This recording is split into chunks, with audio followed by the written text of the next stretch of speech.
Let me tell you, Ben, that movie put such a hole in my spirit that the first thing I did, dead ass, you could check your orders. They just shipped it today. I bought a Halloween Kills hoodie just to feel good. I was like, I'm gonna go and buy a Fright Rags Halloween Kills hoodie because I'm representing that movie this year. That was I could not. It was wild, man. But I mean, the shirts look great. The Halloween ends with the red. It was red, right, or orange? Yeah, and he's just standing there. Yeah, That's a sick shirt, man. yeah, Kyle did a great job, man. That's awesome. And we didn't have a lot to go by, unfortunately. It was a whole mess trying to get that done. Isn't that always the case, though? Yeah, it usually is, but this year was even worse. Which, whatever. I mean, we got through it, and I'm grateful. It's just it was down to the wire. Like, did you guys? I know that for Halloween 2018, you got a script, right? right. So 2018, we got the script and we got images of Michael in like March, right? Mm-hmm.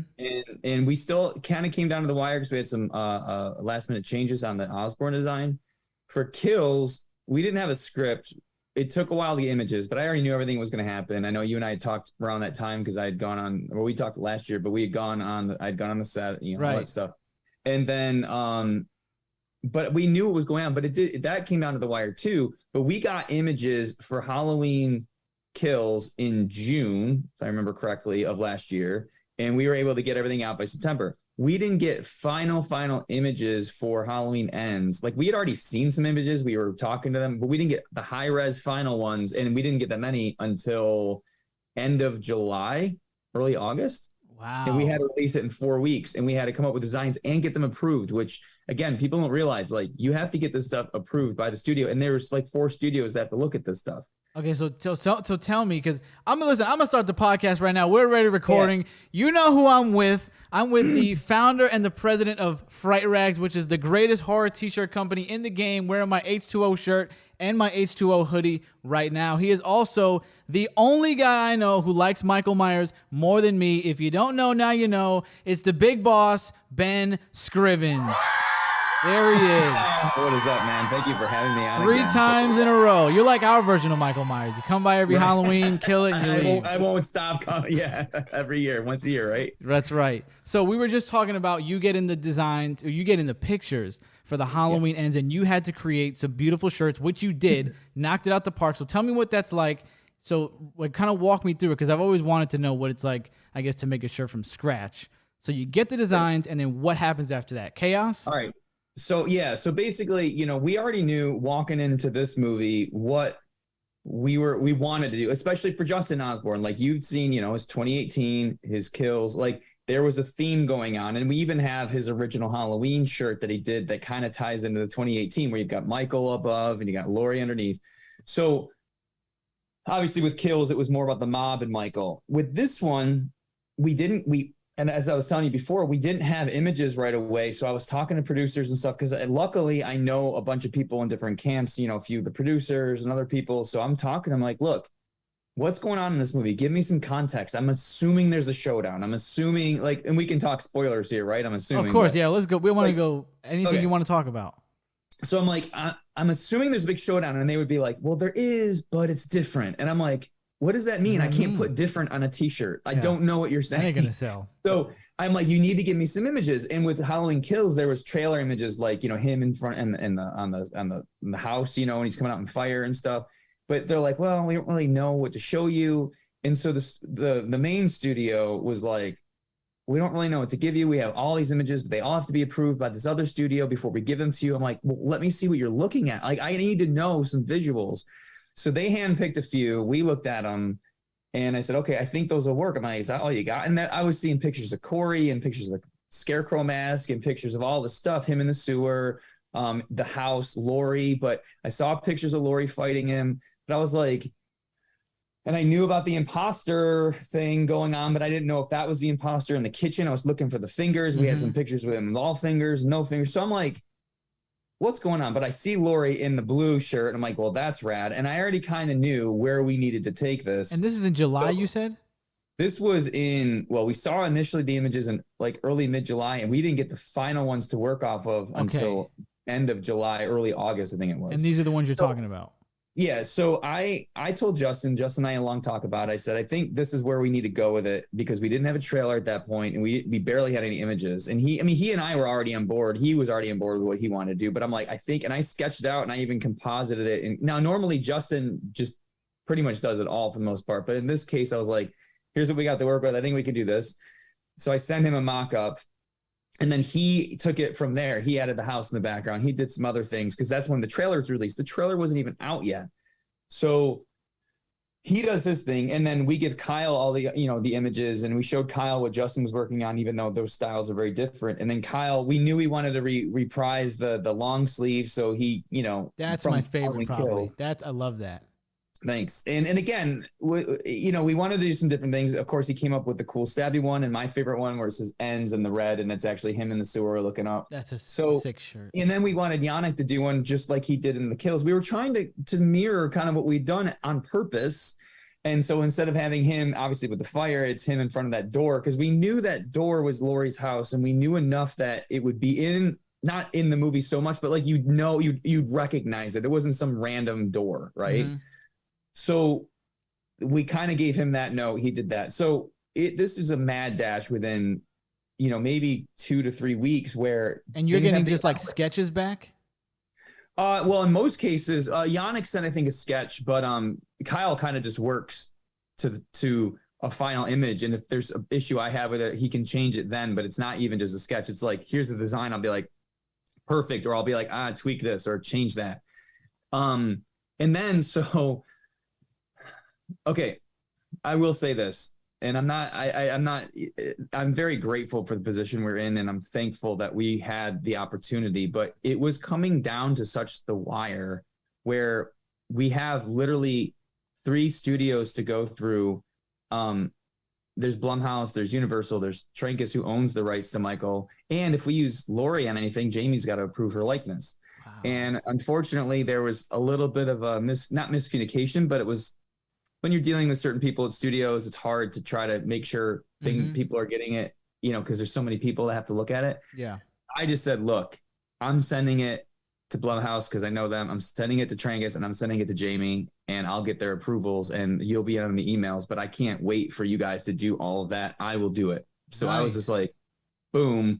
And then the last piece of the puzzle was Universal. Now we work well with Universal, but this was another person via Miramax. So we had to wait on Miramax to get that approval, but I just took it upon myself to be like, look, I need to go to these people directly because we don't have time. We are literally so pressed for time. So that you can put the pre-orders up, right?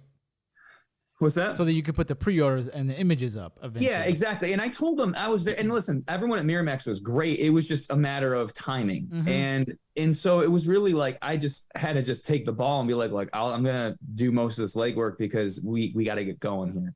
And I told them our plans. It was just like the last 2, put them up. I'm like, the movie might come out on October 14th. We need to have these out on September 1st. You don't understand. Like, we cannot release them. We don't have a month and a half. We have like a week, Right. And again, thank the Lord above or whatever, knock on wood that it worked out, especially for these last 3 movies. And this one, we stuck the landing because we were able to get them out on time on our time schedule because we don't know how many to print. We could, sell 100. We could sell, 1,000 or 2,000 or 5. I mean, we sold a crap ton of these, which was incredible. People came out in droves, and we had that pre-order up so we could satisfy the demand for the movie, and then we get them printed, and then unfortunately we ran into some production issues with Osborne's design. They were a little dark. They needed to be all reprinted, and that was the largest run, and they had to be completely redone. And which one was that one? Which shirt was that? That was Osborne's. The main one was with Laurie. So how does that feel when it comes out of the printer and it's just not what it's supposed to be? It doesn't feel good because we were on schedule, and the people that do all the shipping, Heather and Jess and Eric, like they were on. I mean, they are speedy and they want to get this stuff done. And they were like, okay, we're getting the shirts today. We'd already gotten some orders out because we got some other designs. This is the big one. I mean, the other ones were really big, but this is the big one. Plus people were ordering multiples of this and the other designs. So you've got big orders. And we get them, and that it's must like be gut wrenching, man. They just don't look right. And luckily, we work so closely with our printers, and they're right down the street. They're 2 miles away. So I ran over to the print shop. We looked at them. They agreed. this wasn't right. They have to redo all of these, which again, great. About how many? Thousands. Oh, wow. Like, we're not talking a few hundred. We're talking thousands. This is big business here. Fright Rags is big business.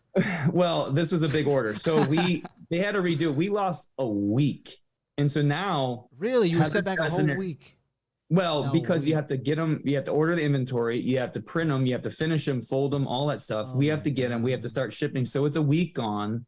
And within a few days after that, we started shipping the pre-orders. We were going to re-release them in stock. So we should have been done filling pre-orders by the time we released them in stock, but we weren't. So those orders were going to get pushed back.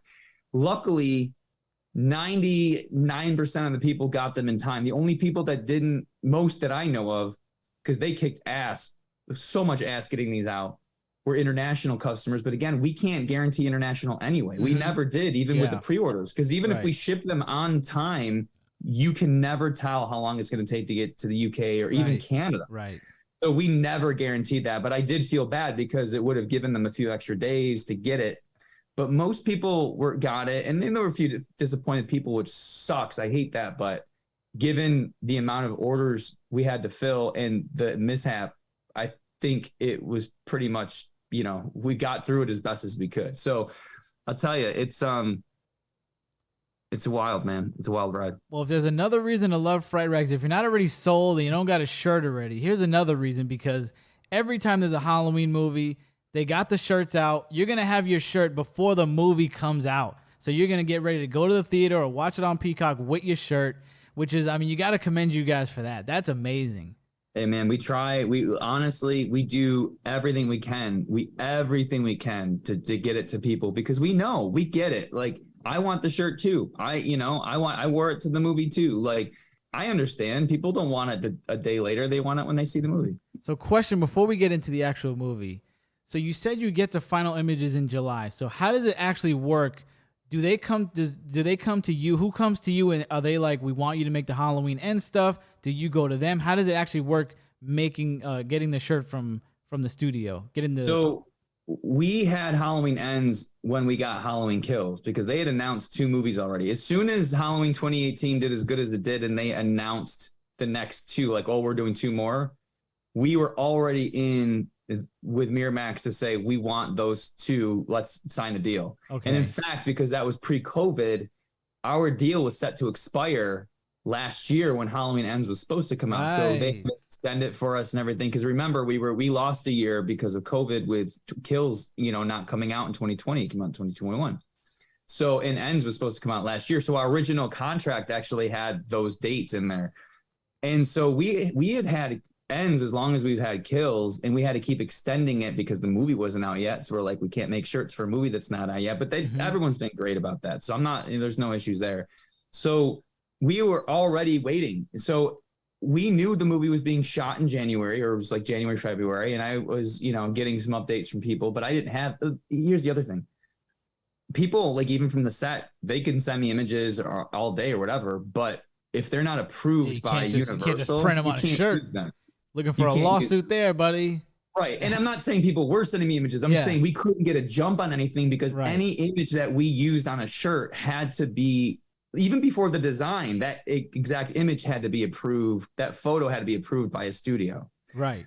For example, a little tangent, Rob Zombie's Monsters, he was sending us images that he took. Oh, that's we sick. Still couldn't use them until Universal approved them, even though Rob Zombie sent them to us. Wasn't an assistant or somebody else on set. Rob was sending them to us, and we still couldn't use them until they got approved. Yeah. So it's a process. It can take long, because again, a lot of these people, some people at studios don't understand like what we're going through, and they also just don't get that, and they don't necessarily need to get that end of the business, but you have to like get them to try to understand where we're coming from and why we need it and when we need it. So we got those images, like I said, in late. Well, we got the final ones in late July, early August. We were able to look at them in early July, but they were thumbnails and they had watermarks all over them, and we couldn't. I mean, it's fine because you can sift through them, but I'm like, I need high res, and So let's get into it. This is a divisive movie. This is a polarizing movie. Yes. To the listener, you can go on the YouTube channel here. Me and Mo review it. I mean, I told him let's only do a 16-minute one, but we could have gone for 16 hours. But let's hear what another expert says about this movie. All right. So I knew the least about this movie going into it than the last two. I had read the script for 2018. I already knew all of Kills walking into it, even though I hadn't read the script. Ends, all I knew was that there was some imposter. It was the boyfriend. And I did know that the kid died in the beginning, but I didn't know how. And I didn't know how it ended. I had no idea what was going to happen to Laurie or Michael. And I didn't know how the imposter worked into it. I just knew there was an imposter and he had the mask at one point. So with that said, I walked in the film knowing it was going to be a completely different experience than I think most fans were expecting. And it was. And my initial thought, like once the credits rolled, was, okay, that was good, but I had to digest it a little bit more. And as I digested it, it wasn't an instant, I love this movie or I hate this movie. It was, wow, that was interesting. You know, there were things I liked and things I didn't initially. That's an interesting word to use. So as I've been, I've seen it twice now. As I've been, seen it twice and been thinking about it over this crazy busy weekend, because it's only been like 72 hours, you know what I mean, or whatever. I've been reading articles and reading, watching people's videos. Jimmy Champagne's one of them. I watched his spoiler video. Yeah, shout out to him. I watched his video too. Shout out, because he's doing a great job. And sure, initially it didn't click with me, even though I saw it, but it didn't register that the credits were Halloween 3, and I was like, oh my god, that's brilliant. And can I just say that was interesting, because Michael also was barely in this movie like he was in Halloween 3. So, I mean, it kind of made sense to me. I was like, yeah, that's interesting. I don't think that's why they did it. But I want to say something real quick, because this literally happened like 2 minutes before you and I got on this call, okay? And I retweeted it in case you didn't see it. Somebody did the comparison. Michael's screen time from 1978 and Michael's screen time from Halloween Ends. Halloween 1978, he had 9 minutes and 33 seconds, and Halloween Ends, he had 10 minutes and 35 seconds. Wow. He was actually on screen for at least a minute longer than. But here's what I will say, and I want to kind of preface this. I understand why people didn't like it, because I think the marketing leads you to believe that it's about Laurie and Michael fighting, and it was. I think we got two movies is what we got. We got this interesting story of the evil and the overarching theme of evil and shape, and not it being about Michael Myers per se, but the Michael Myers effect, or the effect on evil that had on Michael Myers and other people. And I enjoy that part and its effect in the town, and how the town has made Laurie and Corey pariahs, and that kind of feedback loop you're stuck in when you have somebody as a target. That said, this movie was a finale film. And as a finale film, I think, myself included, a lot of fans were expecting more of a feeling of a Halloween movie where Michael's stalking and there's, this whole build up to an end. And again, I was talking to some people before, and my friend Zach said, he goes, he loved the movie, by the way, but he said there was no suspense. And I agree. It wasn't a scary movie. There was no tension, really. I loved the gore and I loved the kills, but there was no real tension. So if it were a middle film, if we knew there was going to be 4 films, right, and this was a movie that we knew there was going to be a final one after this, I think it would have been better received by fans. But I love the fact that David Gordon Green said, this is my vision, I'm putting it on the screen, and he did it. Like, he completed his vision. So that's, I don't know. I really appreciate this film, and I don't know how many times you've seen it, but the Easter eggs in it, the second time I saw it, I saw so many other things. It's crazy. Let me tell you, Ben. Seen it once. Okay. I don't think I'm ever going to watch it again. I do not think I'm going to. Let me ask you this then. What was your expectation going into the film, and how do you think you would have done it differently? I'm really curious. Yeah, well, I've been talking about this ad nauseum. Okay, so I'm definitely ready to answer this question. Yeah.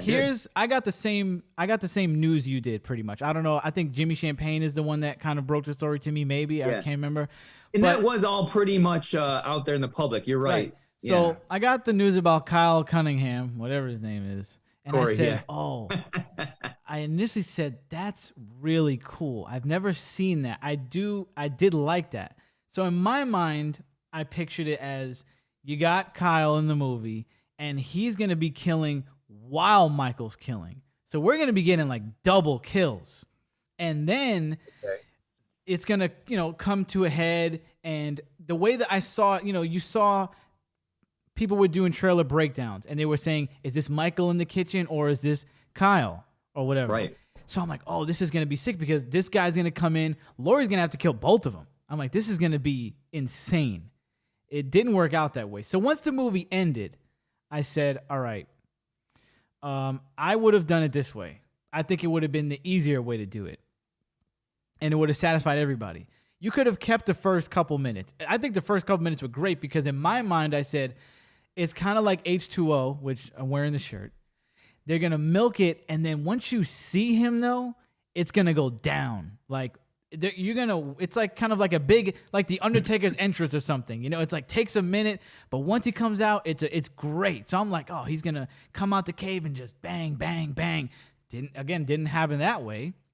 So I said I would have done it kind of, you keep the first couple minutes, keep the love story if you want, whatever you want to do with that, that's fine with me. Have Kyle run into him, but escape. Maybe help him with the first kill because he needs the strength. I'm cool with that. Help him with the first kill. Have Michael try and kill him, but he can't. He just can't get him, and Corey runs away, but he's still infected or whatever. Then you get this perfect culmination to the movie once the action starts. You got Laurie's house in the middle. You got Corey killing on this end, coming to Laurie's house, and you got Michael on this end chasing Corey down, and they both gonna meet at Laurie's house. So at that way, I mean, you're just getting back-to-back kills in the movie. Bang, you see Corey kill somebody. Bang, Michael's killing somebody, gaining strength while doing so, okay? He starts off a little, maybe choke somebody out, little baby kill, but once he gets into it, he's going to be, wrecking house because he's getting stronger.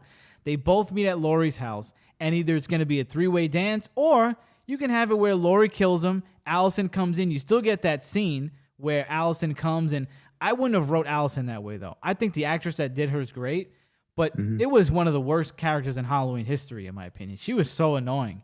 And it's like, you're going to walk in the house, see Corey on the ground in your grandma's house, and blame your grandma after, she's like this badass person that you love so much. You're going to immediately switch up on grandma like that? You're going to blame...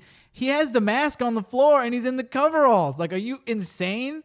So you could have had her reaction however you wanted. Point is, you would have got the same. It would have came to a head almost the same way if you would have had it that way. Then Michael comes in. I mean, in my mind, I would have had Michael kill Corey probably, but do it however you want. And then you have the same ending where Michael eventually dies by the hands of Allison and Laurie, and you put him in the grinder. I mean, the ending was phenomenal because how many times do you hear, oh, you should just, blow the guy up and throw him into space? I mean, you right. Got it. You got it. There's no reason to make every Halloween movie like, he has to come up from the grave. That's going to get old hat. That's how I would have done it, Ben. I don't know how you feel about that or how you would have done it, but how would you have done it? I mean, I actually really liked your take because I think that would have satisfied what fans' expectations a little bit more. It's hard. I'm trying to figure out how I would have done it. I don't know specifically, but I like it. I mean, I think what you said kind of helps me wrap my head around.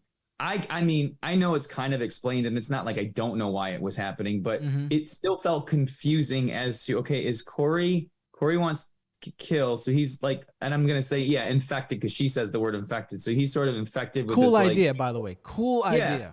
And I didn't even picture it, Michael transferring it to him. I just thought him seeing it in himself and being like, yeah, I'm evil, right? And so I'm gonna go now be evil. But it was weird how he could switch it off and be with her a little bit. It was this kind of dichotomy, and I get it. He was kind of wrestling with it. But like Michael kind of following him around and like killing behind him, it was like a buddy system, like a tag team. That's exactly, and it was like, okay, I understand he needs to get stronger. I get that too. But like, are they competing, or is Corey allowing him to kill too? Is he's trying to do it with him? You got the thing with the hand that was never, you don't know what that means. Is he controlling him? If I was a kid, let's say I'm, younger, I'm like, oh, he's controlling Michael. That's how I would have took it as a child or something like that.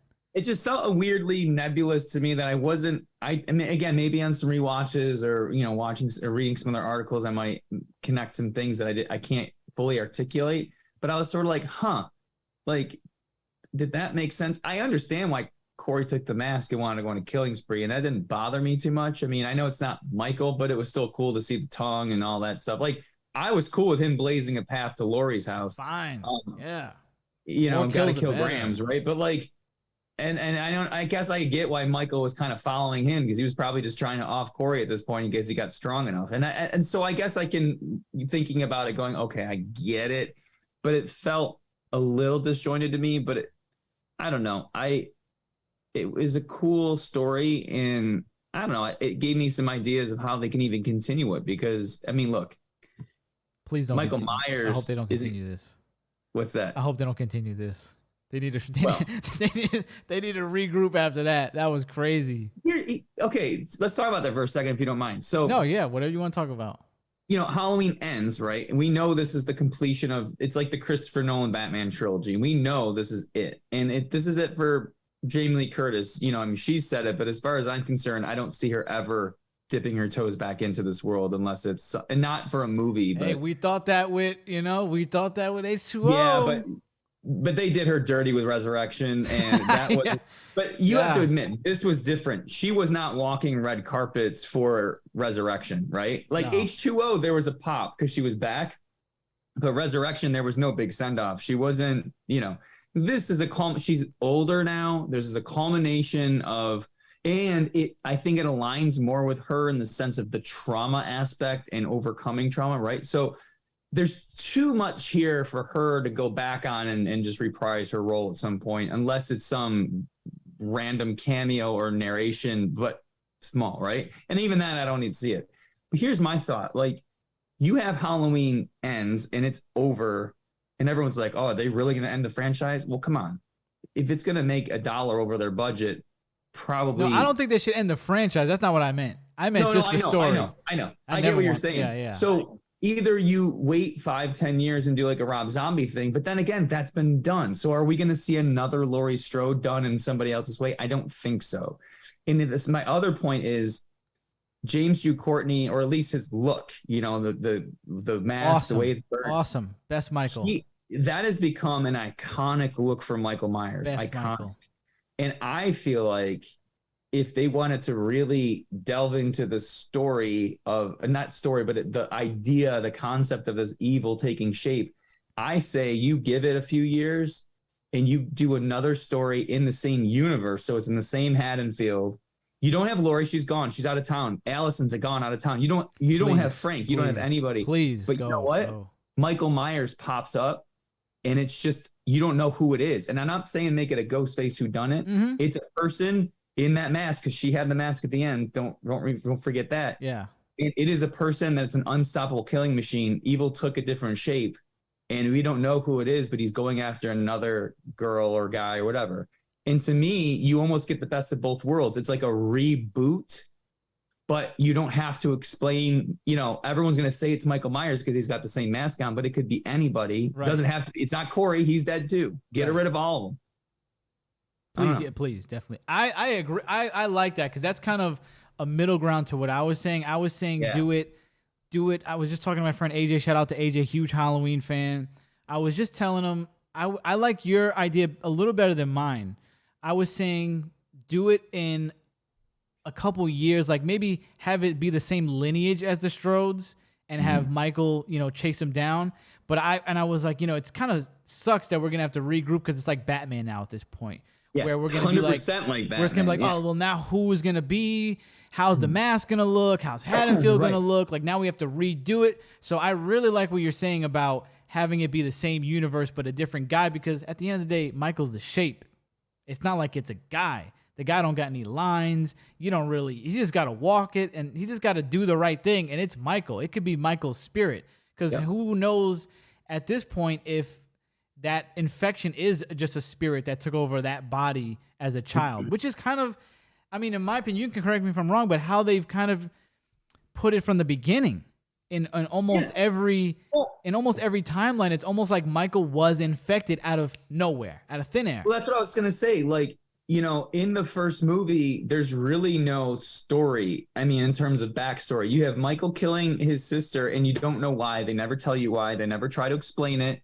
And then, you know, 20 or 15 years later, he's back and he's following this girl. And again, remember, Lori wasn't his sister because it was never like that in the first one. He just happened to be at his house and he sees this girl, probably reminded him of his sister, and then decided to follow her and kill her. Mm-hmm. So I mean, you really don't get any sort of backstory, and that's fine. The rest of the movies have just tried to shoehorn in story and stuff. And I honestly, for that matter, I think Halloween Ends does probably the best job of just having it be the concept as opposed, and I'm not saying, you know, I understand what you're having problems with, but in terms of the concept of it being evil as opposed to, oh, they're brother and sister, or there's a thorn, or blah, blah, blah. It's no, I like what you're saying. Yeah. That to me feels more true, actually more true as a Halloween film, you know. And so to me, if you take that concept, and the other thing about this movie and these movies that I love is that the town is a character too. And you see people in the town and you see the effects of Michael on the town. Having that woman live and not be able to talk, that was a moment. I like that.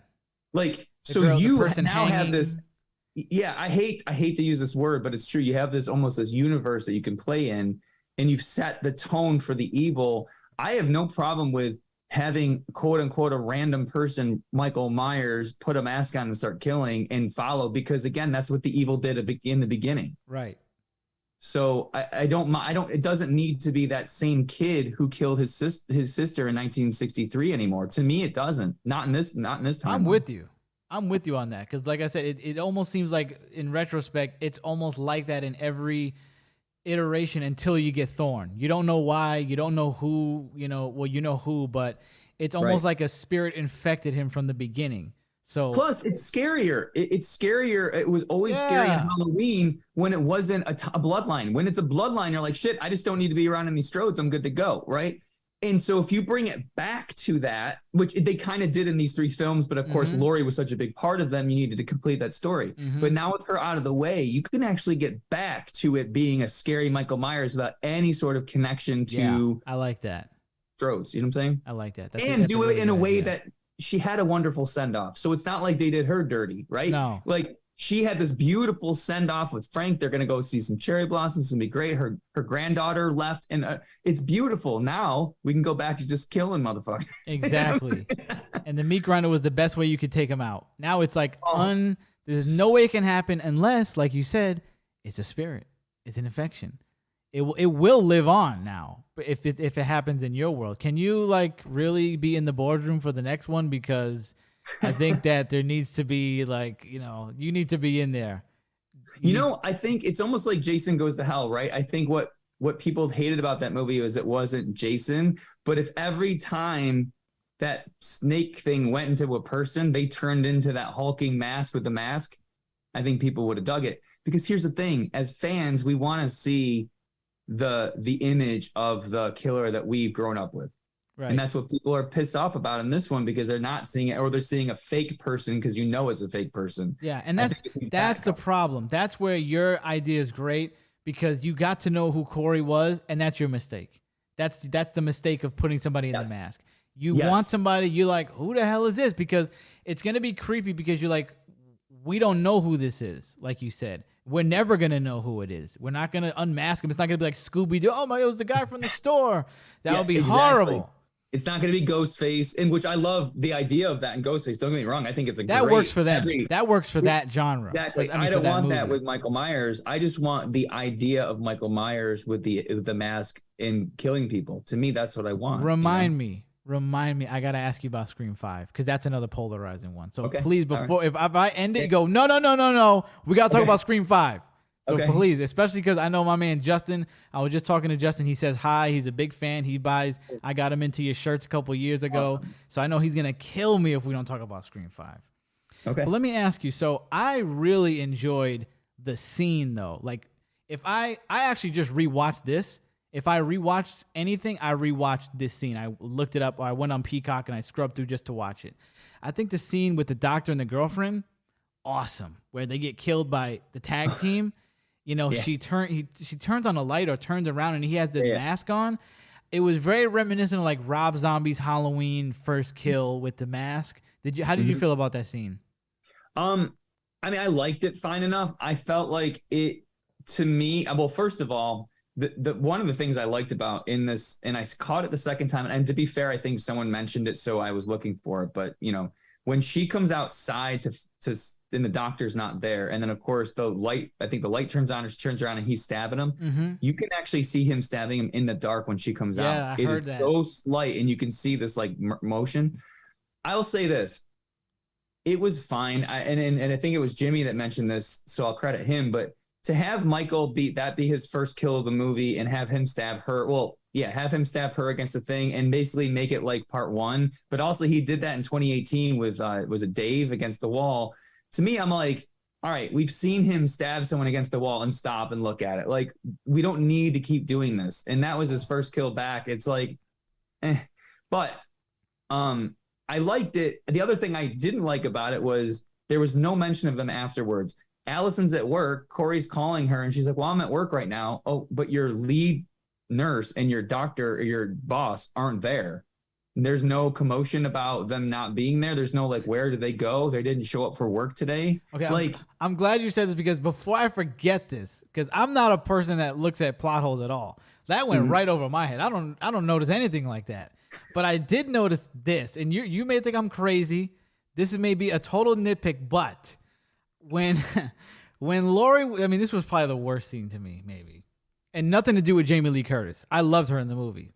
Oh yeah, but she goes to the house and Corey's on the ground sleeping, and she's like, yeah, you can't see my granddaughter anymore. He's like, what are you talking about? You hooked us up, like, hello. And I'm like, yeah, I'm kind of with Corey on this one. Like, you did start this.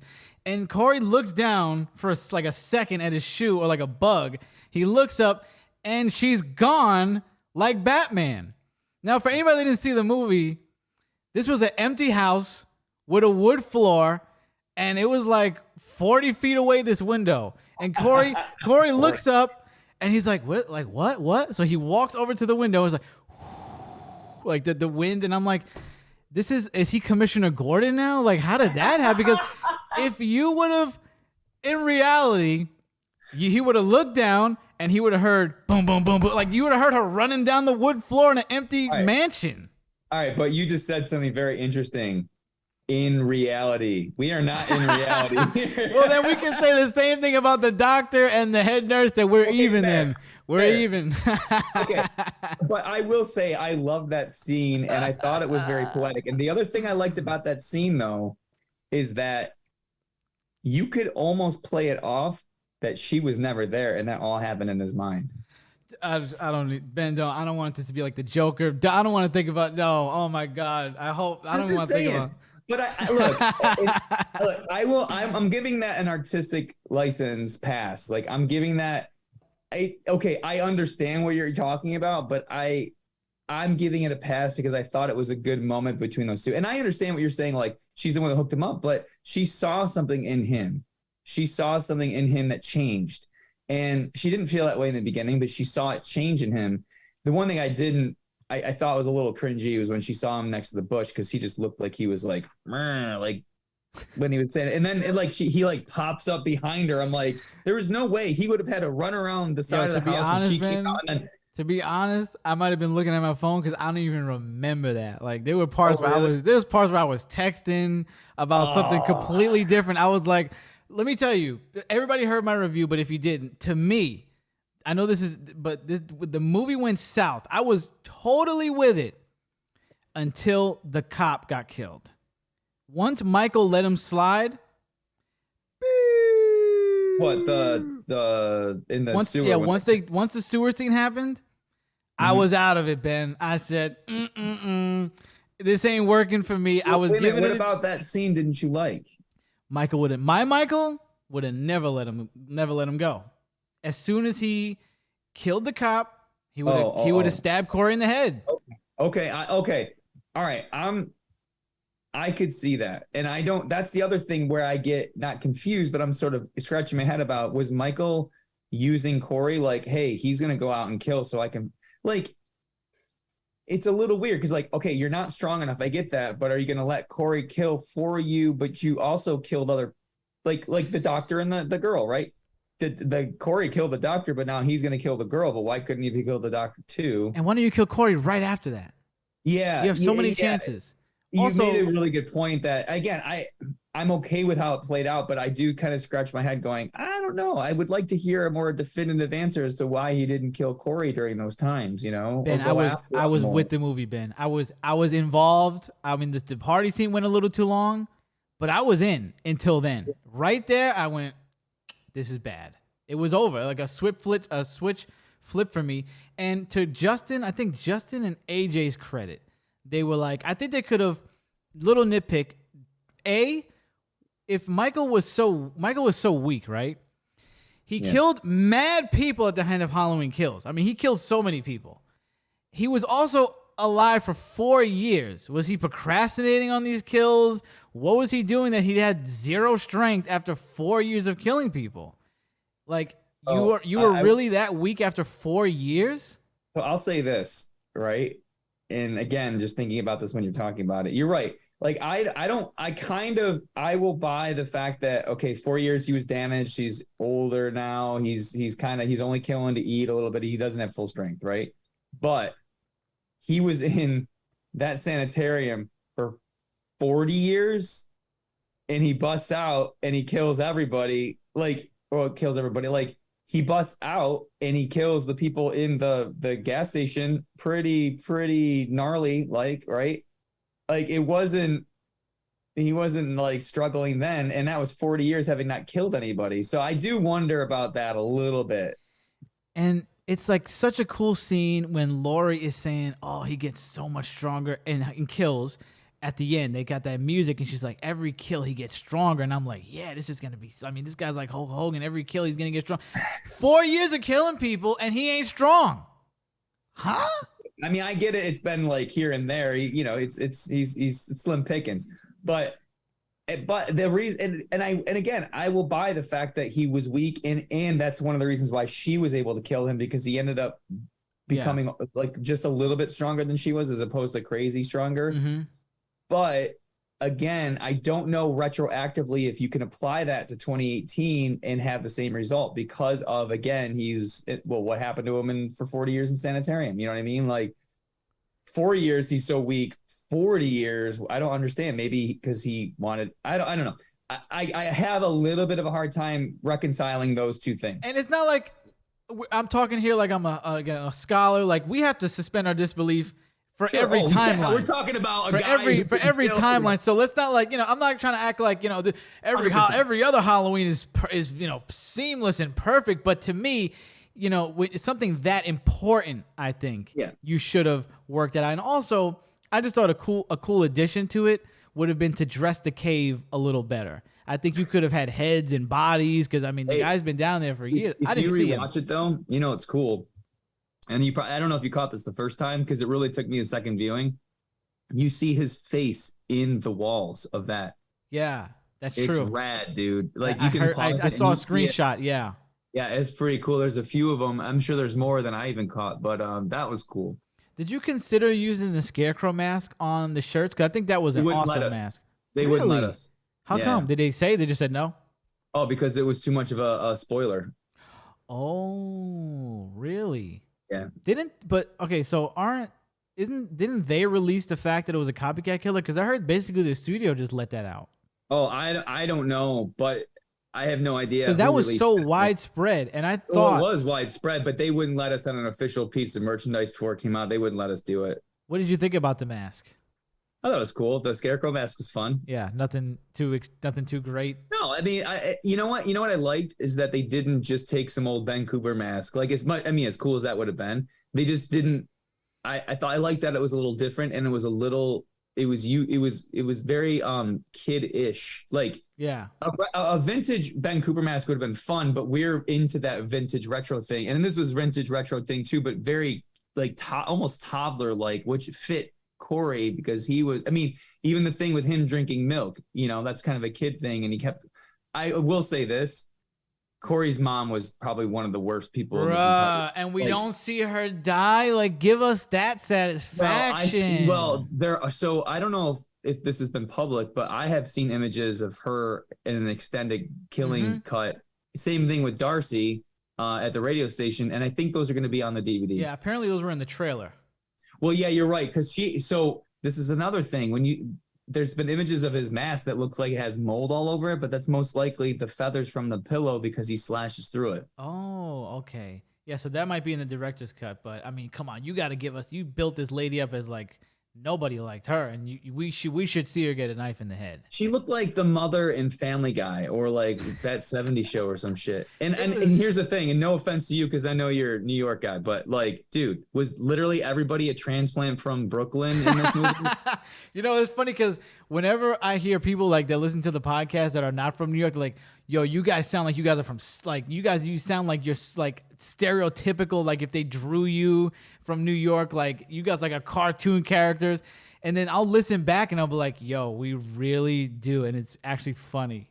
Well, dude, I think I told you I was at the Giants game yesterday, and it's funny because that's New Jersey and right there in New York, and whatever. But I'm upstate, so it's not like but I'm used to it because but anyway, it was weird because even like the marching band kid or whatever. Oh, the other thing, this is a gripe of mine because it seems so out of place.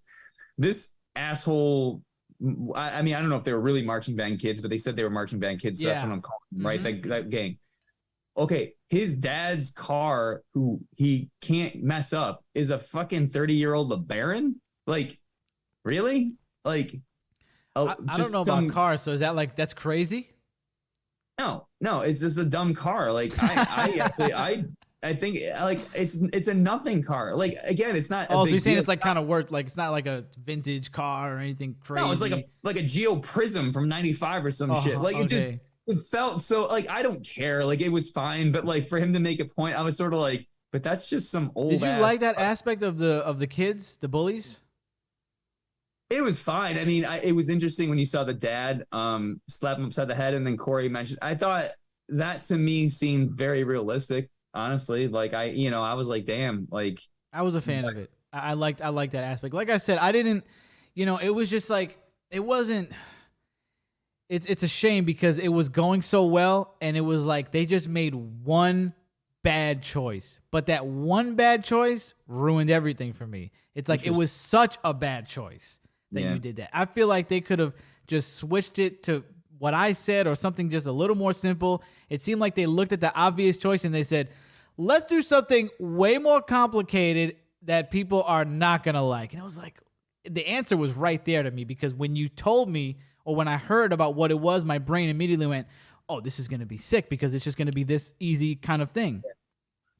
Maybe they just didn't want to make it that simple. I don't know. I mean, they definitely, and you had a good point about how you thought it should be done. Like, again, because Lori and Michael aren't brother and sister, there is no reason for Michael to kill Lori. Like there was no, and again, she had to reconcile with that in 2018. And then I thought they did a good job going into kills, whatever. But, because he doesn't have this attachment to her specifically, but they still need to battle. How do you get them together? And again, Sartain to me was kind of a weak device in 2018, but it worked, I was a fan actually.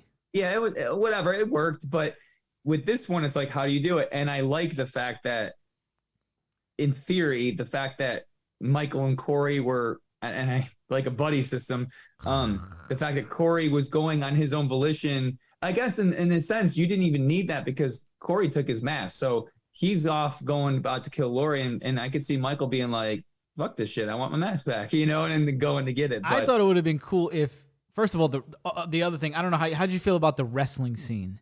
Horrible. The wrestling scene where Corey wrestled him to the ground. You know what? You're telling me Corey Cunningham's gonna wrestle Michael Myers to the ground, bruh. I know. He got his ass kicked by those. No, okay. If you do rewatch it, and again, I was just talking to someone this earlier, you do see Michael give a little bit of pushback. I do think it's the line was a little weird. Like, give me, you have something that's mine or whatever it was, and it was kind of weird, but I think it could have been. Honestly, though, I almost feel like we shouldn't have seen that. I feel like No, no. If Corey came out and you saw him with the mask, I would have questioned it, no doubt, but it wouldn't have made me go, You could "Oh, have, why do I need to anything see could him have happened. struggle?" He could have been asleep. Michael could have been asleep and he grabbed it. Whatever. Right. You don't know. I thought it would have been cool if they would have actually swapped masks for a point. I thought, then you got Michael walking through the neighborhood with that mask until he gets his own. I just thought it would have been a nice, like, fun That would have addition been to the interesting. movie. You know what though? I will say this, and they've done this in the last couple of movies, and even in the first one. I actually like that they don't mind showing you parts of him unmasked. Like it used to be this, like in part 5, Michael's unmasked, and all you saw was his eye because he cries, right? And he goes, I remember freeze framing when he turned, you could see Don Shanks' face and the hair, right? And it was always this, like, aside from the first one, because you saw Tony Moran without the mask, just in that second, that was his face, obviously. You don't see him unmasked, and it's always this weird, like, what does Michael look like? I actually like the fact that they sort of humanized him in a way where you got to see him without his mask quite a bit, and not in like a Rob Zombie's Halloween where it's like hanging off his face, right? Yeah, that was a big problem for people. Yeah, like I don't mind that so much because honestly, it wasn't even as much about the mask giving him power as much as it was the idea of this whole thing, right? So for him to be unmasked he didn't lose his power so much, but it gave a little bit of, and I don't want to say humanity because he's obviously inhuman, but again, when Laurie kills him at the end, she does it in a very methodical but less cruel way than he would kill somebody. She didn't succumb to the rage and chop his head off like an H2O and like just start brutally killing him. She was like, look, you're not going to breathe anymore. It was like methodical, here's this. almost. Yeah. Here's this. And of course the meat, the grinder, right? But I like the fact that this was just a fucking man. It really was. And he was overcome by evil, which gave him, some power.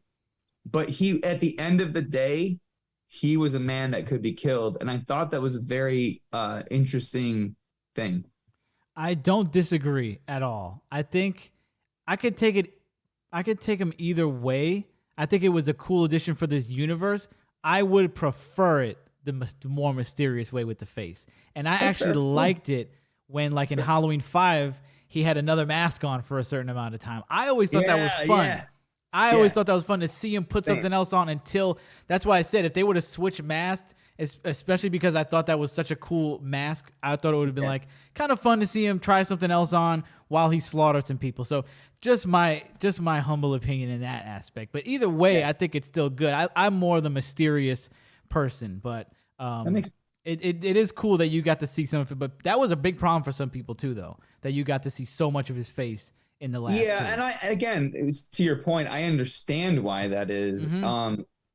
But again, I don't know, like getting back to my idea about it being able to continue, our idea of Michael Myers is a certain look. And I think if you can look at his face, like if they continued it, I wouldn't mind never seeing his face again, because it's not Michael Myers. It's the person Michael Myers, right? It's the boogeyman. It's not Michael Myers. It's the boogeyman. It's the shape. That's who he is. Michael Myers became the boogeyman. He became the shape, but Michael Myers and the shape are not mutually exclusive in this universe. You can have a shape without it being Michael Myers, the person. The problem is, or the issue is, we have a character in our reality that's been around for 40 years, multitude of films. We have all the merchandise, the shirts, the figures, all the toys, the blankets, the whatever, and so we are synonymous with Michael Myers. We don't call him the shape. We don't call him the boogeyman. We call him Michael Myers. Even though I prefer those names, actually. But. Oh, me too. But as a fan, if I had like 5 images and I held them up, and you say Jason, Freddy, who's this? Michael Myers. You would say Michael Myers. You wouldn't say the shape. But it does give you chills when they refer to him like that in the movies, though. I'm just going to say 100%. That just as a side point to what you're saying. No, I totally agree. But what I'm saying is we as fans, and I think that's one of the reasons why with the Corey thing, people didn't like it. One of the reasons is because it's not Michael Myers. It was the shape, right? And again, I'm not saying that's the only reason. I'm just saying it was sort of a reason. But people even said we wanted to see more of Michael Myers, you know, and I just feel like we have to almost break up with that idea a little bit to let the shape live on and Michael Myers die, at least in this universe. So what did you, whatever your rating system is, what would you give this movie? What On a scale rating? of 1 to 10 or something? Whatever scale you have. Like, I'm usually a one through 5 guy. What are you, 1 Yeah, through 10? I'm like, okay, so I think I rated it in Letterboxd. I might have given it a 4 or a 4.5 out of 5. Maybe really? Well, dude, I will. Okay. I preface this with I generally don't give many things like a horrible score. Like to me, like I'm usually like between a 3.5 to a 4.5 guy, like for most things, unless I fucking hate it. Like, dude, there's been movies where I'm like, no, this is awful. But like Resurrection is not that's getting like a half star for me, right? Whoa. Okay, go ahead. We'll talk about that. Okay, we can get into this.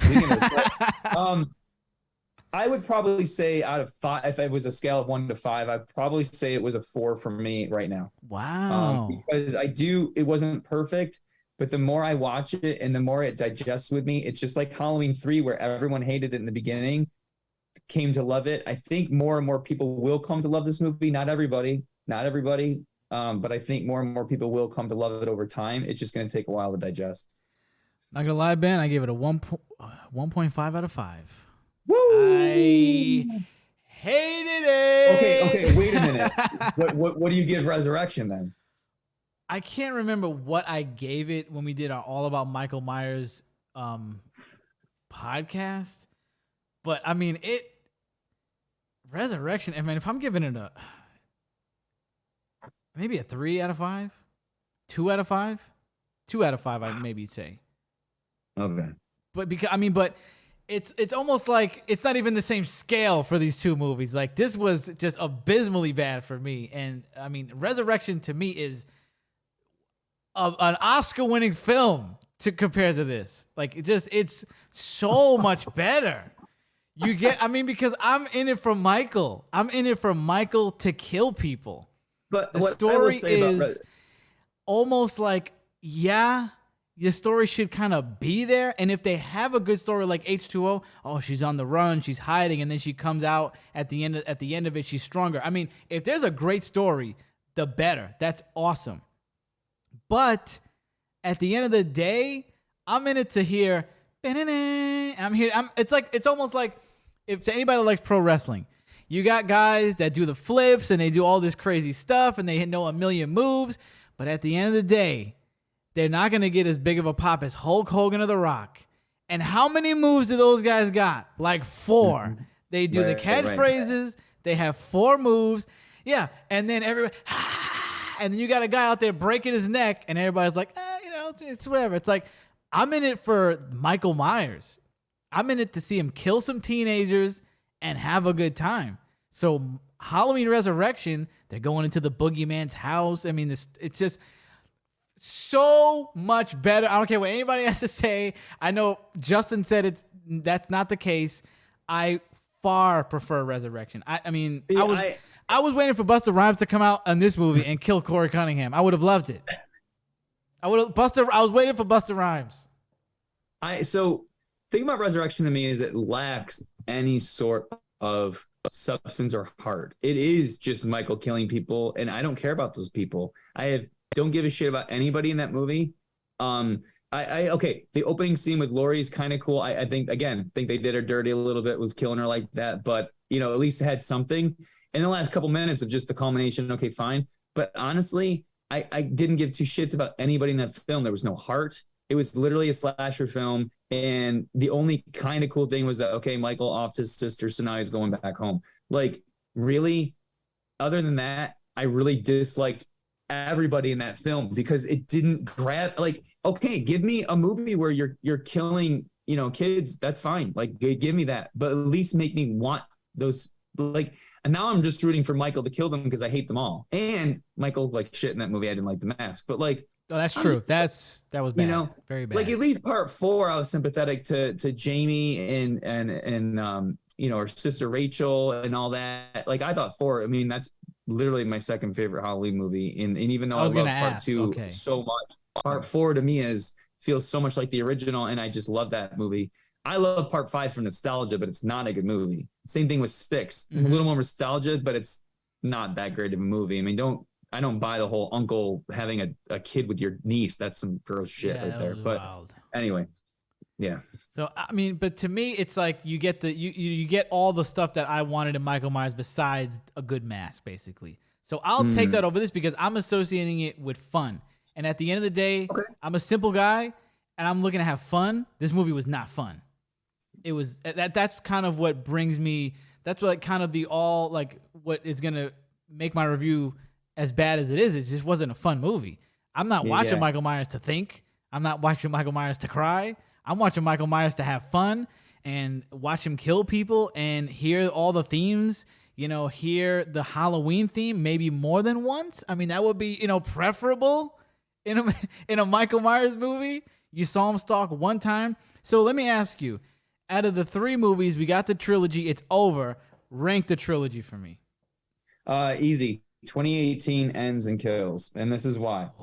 Because I feel like 2018 was conceived as a singular film because they didn't have the other 2 in mind that I know of. It was conceived as a singular film, right? So if you watch part 1 and 2018, those to me are a great pairing on their own. But because 2018 did as good as they did, and they said, hey, let's make 2 more based on these ideas we might have had. I go, okay, ends. And I know you love kills because it's more like Halloween Resurrection where he's just walking around killing people. But to me, the acting was worse in that film. The writing was worse. And look, I love the kills in that movie. Do not get me wrong. Okay, I will preface it with this. I will watch Kills maybe more than I watch Ends in some ways because it is rewatchable. With Ends, when I put it on, I'm going to want to watch it. With Kills, I can just have it on in the background while I'm doing something else because I can look over and see something interesting at any given time. With Ends, much like the original, if it's on, I got to sit and watch it. I can't just have it on the background. I got to sit and watch it. So in terms of rewatchability, look, I've seen Kills probably 6 or 7 times at this point, right? Like, it's not that I didn't like the movie. I appreciated what Ends was trying to do, and I like the meat on the bone that I got to kind of work on a little bit because I enjoy that experience. Kills is the opposite experience. It's highly rewatchable, but if I have to say which is a better film, I think Ends is a better film. But I do think 2018 to me is the best out of all 3, and it's a perfect bookend to the first one. Ben, I don't know if any guess has blown my mind as much as you have just now. That is crazy. Ends is better than Kills for you. And you know what? I'm not saying I'm always against the grain, but usually in a lot of ways, I usually do not agree with everybody because when I came out of Kills, I was like, yo, everybody's going to love this. This movie was sick. And I go on Twitter and everybody's like, boo, this movie sucked. And I was sitting there like, what? I couldn't believe everybody hated it. It was like I was in another universe. I loved Kills. I mean, I really didn't. I guess the acting thing you brought up, that was like, there were parts of it. But in my mind, growing up as a kid, that was just kind of part of a Michael Myers movie. You're going to have some stupid acting, and it was like, you just take it for what it is. You know what I mean? Like, it was kind of par for the course if you want to, if you catch me, where I'm coming from as growing up watching them since I was like 8, I'm just kind of used to that. And also, you can probably understand this. You saying your second favorite is Halloween 4. It's my first favorite. The mob part of the movie, you can't beat that for me. You can't beat a simple story of the mob coming together, having enough of this shit, and tracking down Michael, which is what 4 was almost about. Although 4 had more heart, which I agree with you. It's not essential to have heart in a Michael Myers movie, but it helps. It definitely helps, but it's not essential for me. So that was really what brought over the edge. Was like, oh, there's gonna be this culmination. They had enough, and the mob thing. So that's why is one of my favorite Halloween movies ever. Forget just out of the trilogy. I mean, I'm talking about ever. Loved it. I could watch it over and over and over again. So with that being said, what's your ranking of those 3 then? Oh, it's hard to rank I mean, I'm gonna piss a lot of people off. Kills 2018 and ends. Obviously, I'm gonna piss everybody off. I love 2018, but it's just like I'm a simple guy, man. I like Apple. I mean, I know you read a lot of business and personal development books. Am I right? Is that how you would describe it? Yeah. Yeah. So I mean, that's kind of the first things we talked about on Instagram years ago. One of my favorite business books is Insanely Simple by one of these guys that worked for Apple. He was sat in the boardroom all the time, and I think he worked for the marketing company that Apple hired. And the whole book was about how important it is to make things simple. I'm an Apple guy. I love the products because it is simple. And you know what? It's just my preference that, something complex is fine at points, but it has to be done well. And I think a simple solution or a simple, story is always going to trump something complex, like almost always. So that's where I'm coming from. I will agree with that, but I think when you're working on a third movie of a trilogy, it's hard to just keep it so simple and not have anything else to say. Because again, we got into this thing with Friday the 13th where, now look, I love Friday the 13th. I love them all. They're great. I will watch every single one of them. The only one I don't like as much as Jason X, but whatever, that's fine. I love that. It's a fun movie. Don't get me wrong. You see what I'm saying? That's where we kind of separate right there. It's like I like more stuff like that. And again, and no one's right or wrong here. I'm just saying in terms of Jason, like it was mindless every film. Each film had its own, but each film became its own sort of unique, fun, like ride. But they, even though they were connected, they were very loosely connected. Yeah. If you try to tease out the timelines, it's completely fucked. Yeah, which With is Halloween, cool. There was a little bit more of a structure, and I use that term loosely, but it's a choose your own adventure. You can go 1, 2, H2O and Resurrection. You can go 1, 2, 4, 5, 6. You know what I mean? But with each timeline, you had these, I don't want to say rules, but this sort of structure, right? It wasn't just Michael killing anybody at random. It was either because you were a Strode or you were a part of the cult or whatever. So it wasn't each one had its own set of sort of some sort of guideposts, right? It wasn't just random each movie, right? So with this trilogy, especially bringing Jamie Lee Curtis back as Laurie Strode, there's already these sort of like barriers you can't really go beyond, because it's like you have Laurie here and Haddonfield, you have to do something with it. So for me to see someone like David Gordon Green saying, okay, let's zoom out and think about the concept of evil and Michael, I thought was a bold move, because where else do you go? Do you have 3 movies of him just killing people? I mean, look, I'd probably watch it too, but I want there to be a culmination of as to why she's, you know what I mean? Like you got to deal with something, right? You got to talk about something. Otherwise it's just like empty I agree. calories. I totally agree. And I'm going to take it back to what you said a while ago. It should have been done. It should have been done the other way, where a movie like this, not this one, because I wouldn't have liked it, but a movie of this nature should have been in the middle. I totally agree with you there.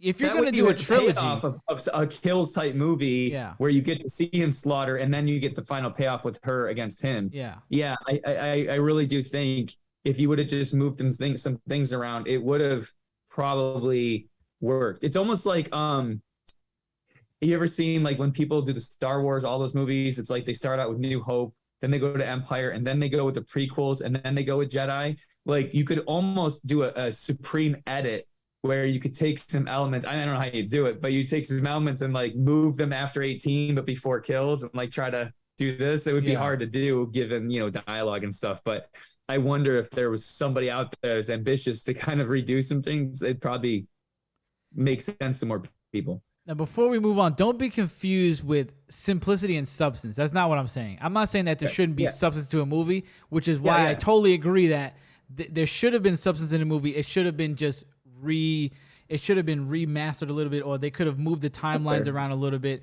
There should be substance. It shouldn't just be all whatever, but they should have made the sandwich a little better. Like you said, it should have been put in the middle. It would have been far better if they would have put it in the middle. So you talked about the timelines. Now it's the perfect time to ask you. I wanted to ask you last year, but it would have been stupid to ask you this. We got 3 timelines now. Not saying not adding Rob Zombies. It's a remake. So you got the original 3 that spawned from the first one. Which timeline are you going with? Which is your favorite? Hard question. This was a hard question for me until I saw Ends, by the way. Now it's easy.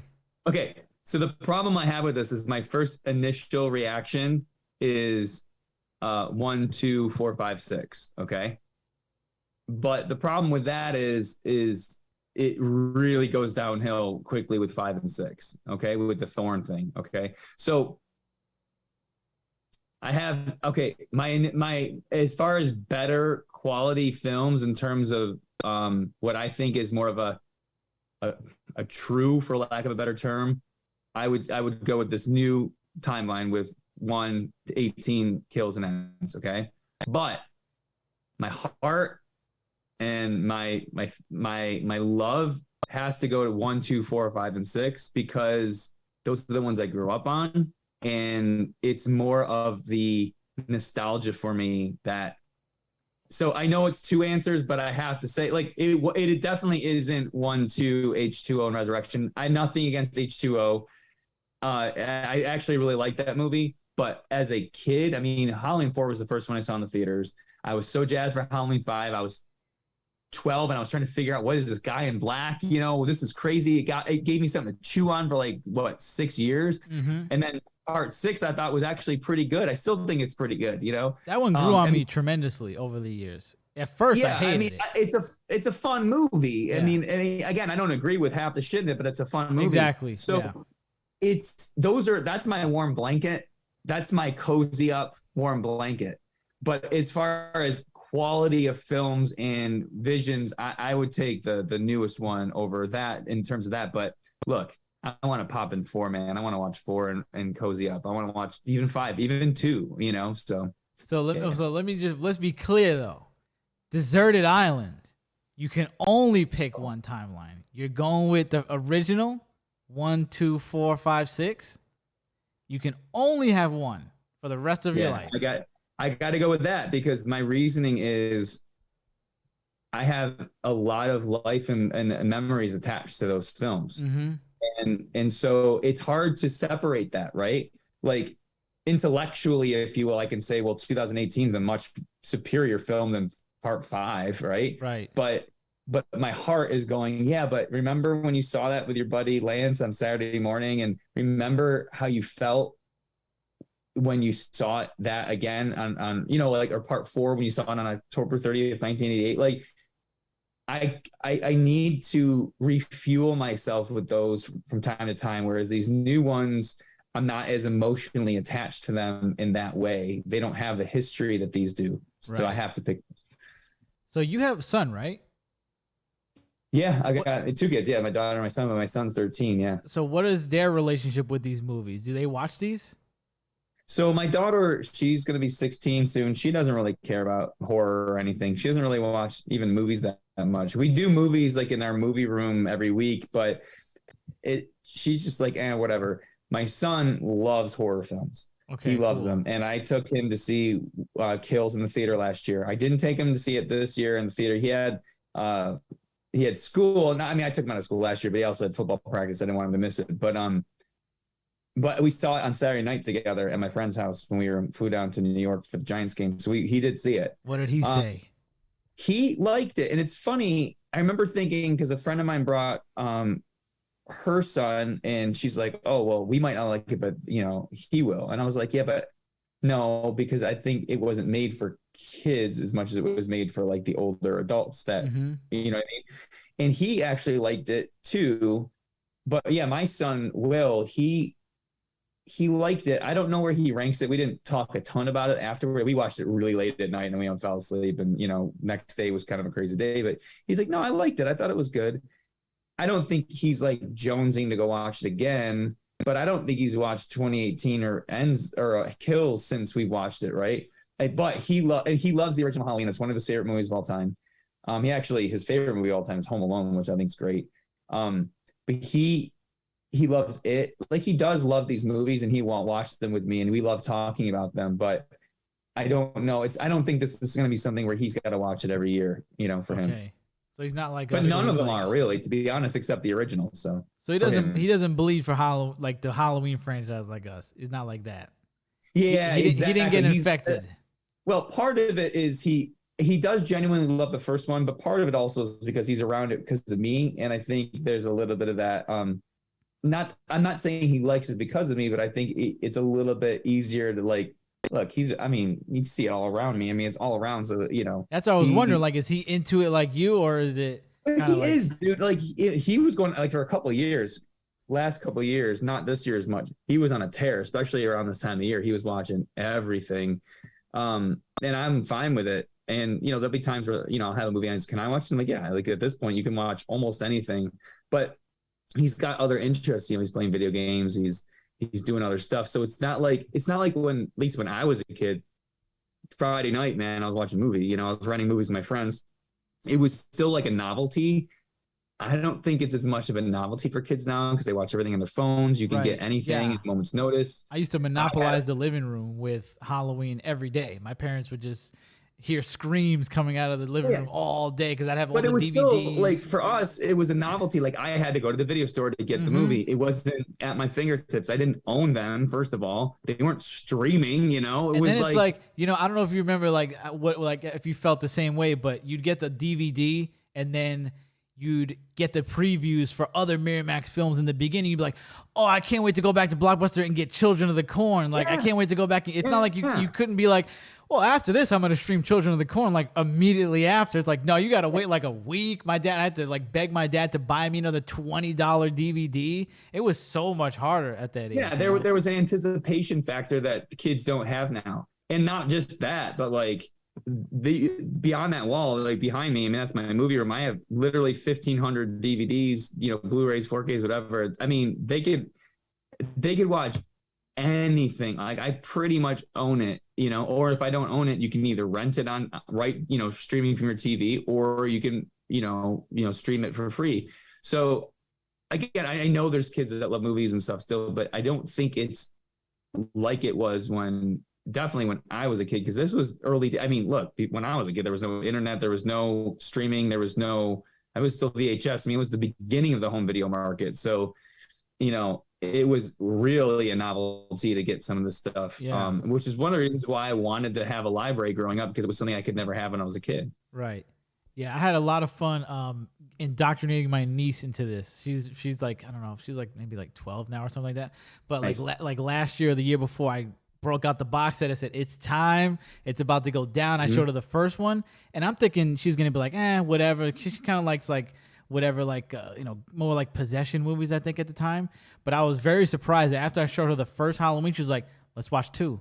Let's watch 4. Let's watch 5. So it's always cool watching it from like a kid's eyes. Like it brings you back to that moment of when you first found it. Oh, 100%. Like, and again, with my son, it was the same thing. And he's around the same age where he watched all the Halloweens, all of Friday the 13th, and I watched him with him. And it was such a cool thing to have him experience that for the first time with me and watching him in that full circle.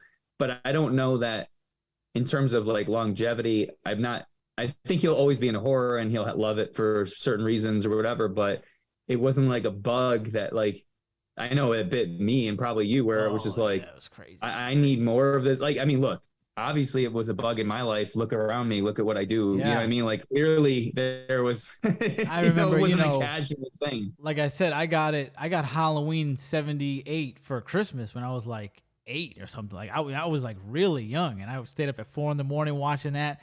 My dad would always take me to Blockbuster. I want to get The Faculty. I was into it. So, seeing it from a kid's eyes again always brings me back to that, and it makes me think about having a kid. And then I go, oh yeah, but then I gotta like feed him, and then I gotta like do other There's stuff. more to horror. Yeah, so I'll just have the nieces and nephews.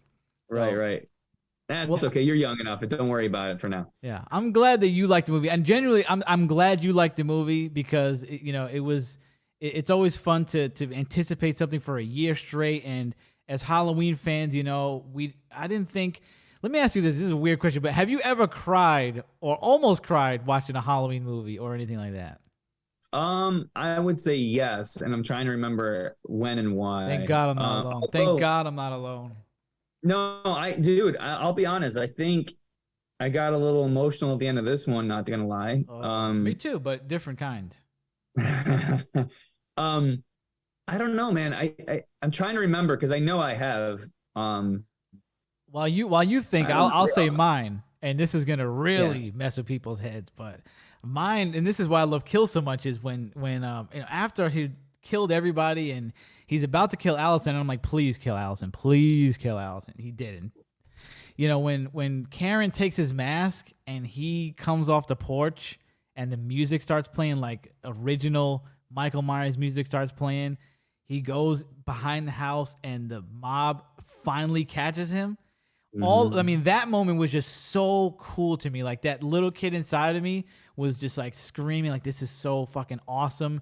And then just the thought of you feel the same. I'm sure you know the feeling of, we're never going to get another Michael Myers movie again. Like, I've kind of felt that growing up, because we just never got him like that. We didn't get him all the time. So I didn't know we were ever going to get one again, let alone something like 2018 that was so good. Like, we got the Rob Zombie ones, which was great, but it didn't feel like Michael Myers. It felt like a different kind of Michael Myers, but it didn't feel like the real one.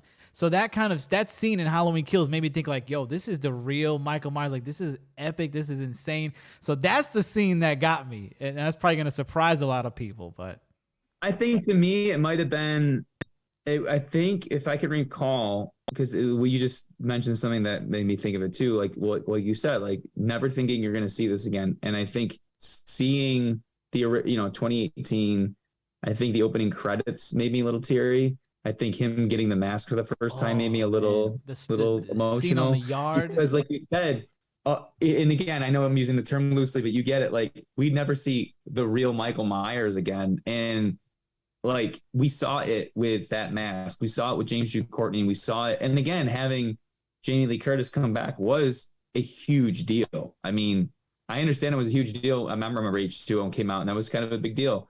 But this felt different. Dude, it was actually funny. We went to see the first It in 2017, September. It was in IMAX. We took the crew. It was on Friday. Saw the movie. We're walking out. We're all checking our phones, and we're all like, because we all saw the same thing at the same time. It was the day they announced Jamie Lee Curtis had the image of her like this with Michael and saying she's going to be back. And we were flipping the fuck out. And it's funny because we all went to see Halloween Ends in IMAX on Friday afternoon, IMAX, and that's sick. It was it was just, that actually made me tear up, because I didn't think I'd ever live to see that again. And John Carpenter coming back, and Nick Castle being a part of it, right? And all of these stars aligning, and you're like, and then the fact that so many people over the last 3, by the way, not just this one, but shitting on it and shitting on it and shitting on it. And here's the thing. You don't have to like Halloween Ends. It's fine. But it's totally fine. But here's the thing. People made that movie. Like, I told you, I remember telling you this before. Like, I was on set for Halloween Kills, and you and I talked about it. The people were so amazing on that set. And so it was like a family, and I'm not just talking about the cast, the crew, everybody. And it's like, someone put their fucking a lot of thought and hard work into this. They weren't just doing this on a whim. They were really trying to put something out there. And again, you don't have to like it, but man, people just to completely shit on it, and you should be ashamed of yourself. Also, it's like, really? Okay, you didn't like it, but Jesus, like, they tried to do something. Like, I don't know. I hate the negativity around it. I think it's, again, you can have differing opinions. You and I can banter all day, and that's fine. I love it. I still respect the hell out of you, but I'm not going to sit here and say you're a fucking idiot because you don't like it. You know what I'm saying? I wouldn't mind. It's fine. You could call me that. It's fine. I wouldn't mind. But I would. But I get what you're saying, though. It's not. It's differing opinions, and we can have those. But apparently, you can't these days. I don't know. It's a whole other thing. Yeah. I mean, I'm kind of on the. I would say I'm not on that level, but I was close. If you look at the review, I'm not gonna disrespect the people that made it because it is their creative vision. But just to wrap it up, like, in my opinion, I just thought, like you said, it's like, I just thought all you had to do was land the plane. In my opinion, that was what came to my mind. It was like, you're almost home. This is basically a victory lap, because I'm giving them so much credit for what they did the 2 movies before. It's like, you exceeded expectations 2 movies before. All you had to do was jog around the track one more time, and you couldn't. It's like I couldn't. Ben, it was more disbelief than anything. It was more disbelief. It was like, huh? Like I couldn't believe it was the same people, but it was just like a swerve. But to wrap it up, whatever it was, I'm glad you enjoyed it. You could talk about this movie all day, all night. I've been talking about it for a week, for the whole week. I mean, just when I thought I was done talking about it, somebody would ask me, "What'd you think about Halloween Ends?" My head would turn like The Exorcist. I was like, "Oh, let me tell you, let me tell you what I thought about this movie." We could talk about it forever. Do you have anything else you want to? Any final words about the movie before we move on to Scream 5? Yeah, exactly. I am just, I'm glad that we're alive in a time where, again, like it or hate it, I would like to think most fans, if they agree on anything, I think that ended well, and that the final battle could have been longer, but yes, I think it was at least satisfying conclusion to a degree. I am just thrilled that we got we were talking about another Halloween movie, and that Jamie Lee Curtis had a nice bow. I whatever happens from here on out, man, I kind of am just like, we were around for this, like, and we witnessed it, and that's pretty fucking rad, man. Like, again, go back in time to when I was 5-10 years old, and I'd be like, dude, check this out, and like 40 years or whatever, you're gonna, it's gonna be some cool shit. You're still gonna be doing it. Like, there's still gonna be another movie coming out. And by the way, Jamie Lee Curtis. And by the way, this. I'm like, holy shit! Like, to me, I think a lot of that excitement got lost on people because people are just expecting one thing or another, and I almost feel like, honestly, as fans, we're spoiled. I see so many people talking about, why do they have to keep doing the same shit over and over again? Well, you know what? There's a new horror movie coming out every 5 seconds, and they're not all remakes. So you just got to look for it. I feel like I think we're just too spoiled as a fan base to realize that we are in an abundance right now. We are an overabundance of wonderful things happening in the horror world, and these new Halloween movies are one of them. Yeah, I think this was a great year for horror movies. The last like 2 or 3. I think every time we talked, I said the same thing. Like, this is a great year for horror movies. Like, you got this one coming out, you got that one, and it's just so cool that it's like a Halloween. The franchise is like going to be a generational thing. It's like, you grew up on it, your kids are gonna grow up on it, my niece is growing up on it. So I can't wait to see what the future holds. Hopefully they do something to what you said. I'm really gonna be protesting for you to be in the writers' room for the next one, because I feel like you need to be in there. You want to hear something that's gonna you might shut your computer off after I tell you this, but I did say this in my review. I don't know, Bring It On, Cheer or Die? You ever heard of that? Yeah. Bring It On, Cheer movies. I'm not gonna lie, Ben. I thought that was better than Halloween Ends. I saw it like 2.5 times already. I thought it was so much better than Halloween Ends. I loved it. It was so much better. I know you're gonna hate me. You can leave now if you want. I just wanted to blow your mind real quick. I'll never criticize someone. Listen, you blew my mind on this one, so I'm blowing your mind on this one. It blew my mind, but I'm not gonna criticize you for that. You can. So, what'd you think about Scream 5? I loved it. Honestly, I loved it. I thought it was, oh shit, you didn't like it. You didn't see, here we go again. I can't remember what I said. I didn't like it. I didn't dislike it to the extent of Halloween Ends. Okay. I think I don't remember. I just kind of I didn't like it as much. Okay. I let me not retract what I said, but let me at least balance it out a little bit. I liked it a lot, and I enjoyed it. I thought it was cool to have new characters, but I will say that, and to be fair, I've only seen it the one time in the theaters. Okay, so oh really? Yeah, I think I only saw it twice, so I'm around the same as you.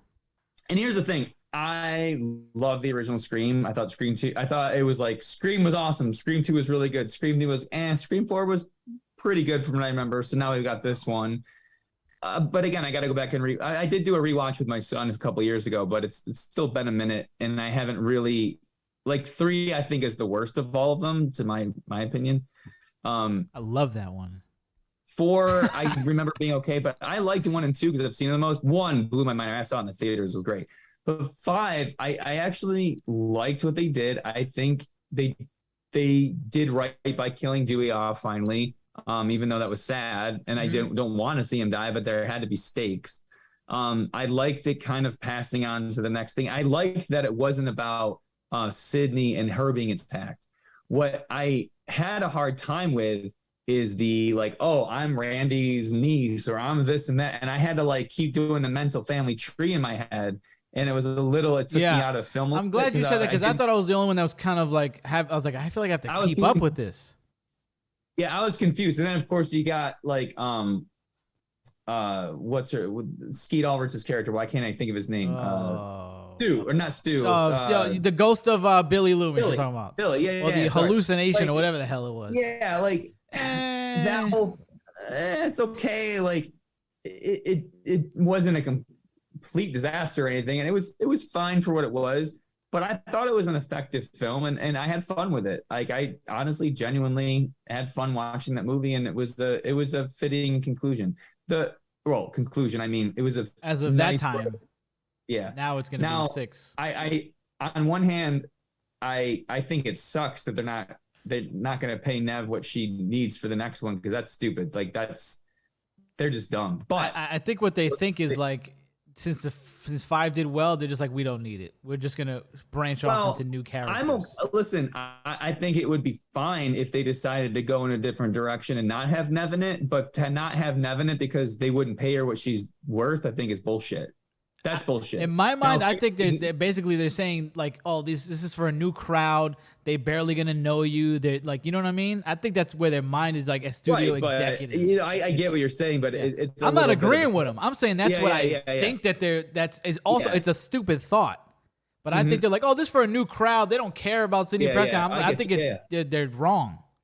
Totally. And yeah, like you said, I mean, maybe that was their thought and that's why, but like to have it be because they wouldn't pay up as opposed to it being like us going, okay, we're just not going to have you because we're going in different directions. Mm-hmm. So again, it's just a slap in the face. But so with that being the reason for not being the new one sucks, but the fact that they are not going to have her in the new one, I think is from a story standpoint, I'm okay with that. Cause I think again, you need to start branching away, right? In order for it to keep going. Not to say, listen, I would love Nev to get paid $3 gazillion and be in every single one of them. But at the same time, how do you do that, right? In terms of the story, how do you keep her in it? Like without it. And I thought this was brilliant. She wasn't the one getting attacked this time, but now she's just going to be like a mentor and be called in like a Dr. Loomis every time. Like it would be hard to keep her as a character in the films. I think they needed to distance themselves from it. Again, they did it in the worst possible way, but I think story-wise, it's going to be the way to make this thing go on. Any other thing past 5. Yeah, I think it worked for the last movie, like you said, as a Loomis character. But I think that was my gripe with it. Thinking about it now, that there wasn't enough Sydney. So maybe I'm talking out both sides of my mouth right now, I guess, because I wanted more Sydney in that movie. So I don't know. I think the killers were kind of whack, like the way. Like their motive, I thought was dumb. Like I barely even remember. I think it was like we want to make a cool. They want to get a movie made after them. I was like, I don't know. Like it's just not hitting. I thought that it was meta upon meta. You know, it was confusing upon confusing. And a certain was like, I mean, like whatever. But I think I gave it a decent rating if I can remember correctly. Like I would definitely watch it, another time or two. I thought it was pretty good. I think it was pretty good on the gore if I remember correctly too. Yeah, it was. And the girl killer, I forgot her name. I actually liked her. I liked her. I liked her, but the only thing I didn't like was I felt like she was the same exact character she was in Once Upon a Time in Hollywood. And it felt too much like the same level of crazy where I was like, wait a minute, this is the same person, isn't it? Like it didn't, I mean, whatever. She did a great job being that crazy, but maybe it's just because I just rewatched Once Upon a Time in Hollywood. I was just sort of like, I never seen that. Okay. I never seen it, so maybe I would have the same thought. Yeah, I never even caught that movie. I mean, she's only in Once Upon a Time in Hollywood briefly, but you'll get it. As soon as you see her, it's almost like it's the same mannerisms and stuff. And it's like, oh, we just got the same character almost, Okay. So let me ask you this, because we never talked about this, and I've always wanted to talk to you about this. What cigars you smoking these days? It's a totally shift, that's a great question. I always mean to talk to you about cigars and we never do. So what are you all right, smoking right now? it's funny you brought this up. I just got a new order. So Nice. one of my go-tos lately is the Oliva V Milano, the torpedo shape, which they're awesome. That's your And preference, the torpedo? yeah, it's a torpedo, so it's tapered off at both ends, Yeah. Mm-hmm. I guess it's a figurito, it's not a torpedo. Torpedo would just be one end. But anyway, um, that's a great stick. And then so when I was younger, like in the 90s, there was a brand called Cuba Aliados, which I really liked. And that brand, Rolando Reyes, I think, owned it. He either sold it off, it kind of tapered off, and they stopped making them. He did Puros Indios for a while. Well, anyway, the Esteli, oh God, Perez Castillo. I'm getting the names mixed up. But anyway, I like their brands too. They took on Cuba Aliados and made a whole new one. And I just bought like a sampler of those, and they're really good. I'm digging those. Yeah, so those two recently, my still my go-to is the Anejo Fuente, or the A Fuente Anejo series, but they only come out once a year now. Oh. And it's very hard to get. What's that If one I called get an again? alert, I'll grab a box. What's that? What's that one called? It's Arturo Fuente's the brand, but the Anejo series. Oh, okay. It Okay. used to come out on Father's Day and Christmas. Now it's like near Christmas, but like I have alerts set up with different companies. So if I get an email alert, as soon Okay. as I get it, I will buy a box. And they're not even like higher than the Opus X's, but to me, they're my favorite. And I've only got a couple left from my last stash like a year ago, so I'm hoping I can get it again this year. So what are you looking for in your cigars? You like a strong smoke or I'm all over the board. I like all different ones. Like if I like strong cigars. Like I have oh my God, it's the Norteño. I forgot who makes it now. Why can't I think of it? It's a hefty cigar, but I gotta have it after a big meal. So usually if I've had like a good meal, it's a big meal, and I want to have a cigar, I'm like, all right, I'm ready for that one. But I can't just grab that at any time. So for me, I'm pretty much medium to full. Like I don't mind light cigars, and I've had plenty in my day. But like if I'm gravitating towards anyone, it's usually like solid medium to full. Like I want a full body one. But I don't need to go crazy. Like they've gotten crazy over the years. Like I used to be a big ring gauge guy, like 62, 64 ring, but the thing's like I don't need that as much anymore. I'm like 50 to 54 at the most, and like a Robusto or even like a double Corona type of thing. I'm good. But I don't know. What about you? What are you smoking? well, I'm usually a cigarello guy because Okay. my favorite thing to do right now, I usually get them on, I think, Cigars International.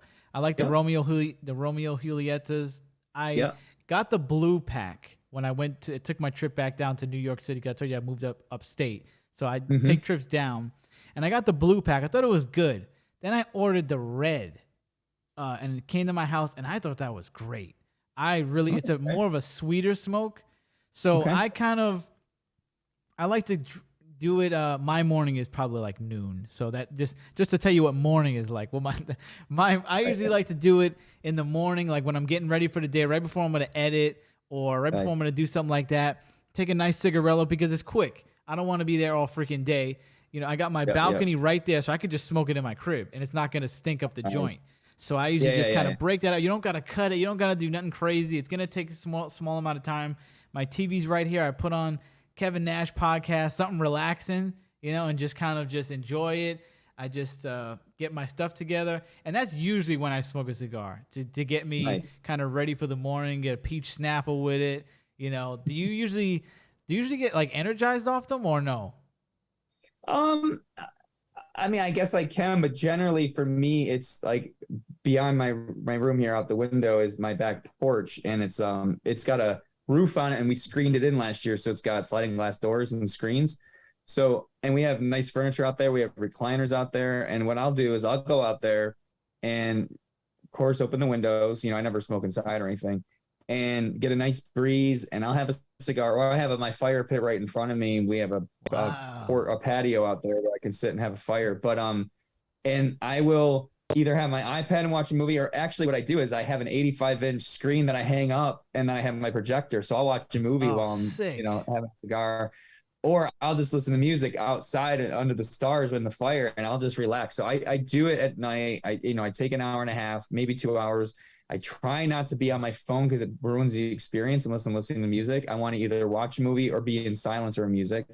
And I don't want to be texting. I don't want to be on Instagram. I don't want to do any of that. I want my time. Or if I'm talking to somebody, so if like you and I were talking on Zoom or something, I would totally have a cigar because it's a conversation. So it's really a good time to do it. And you do it out. You bring your stuff outside though.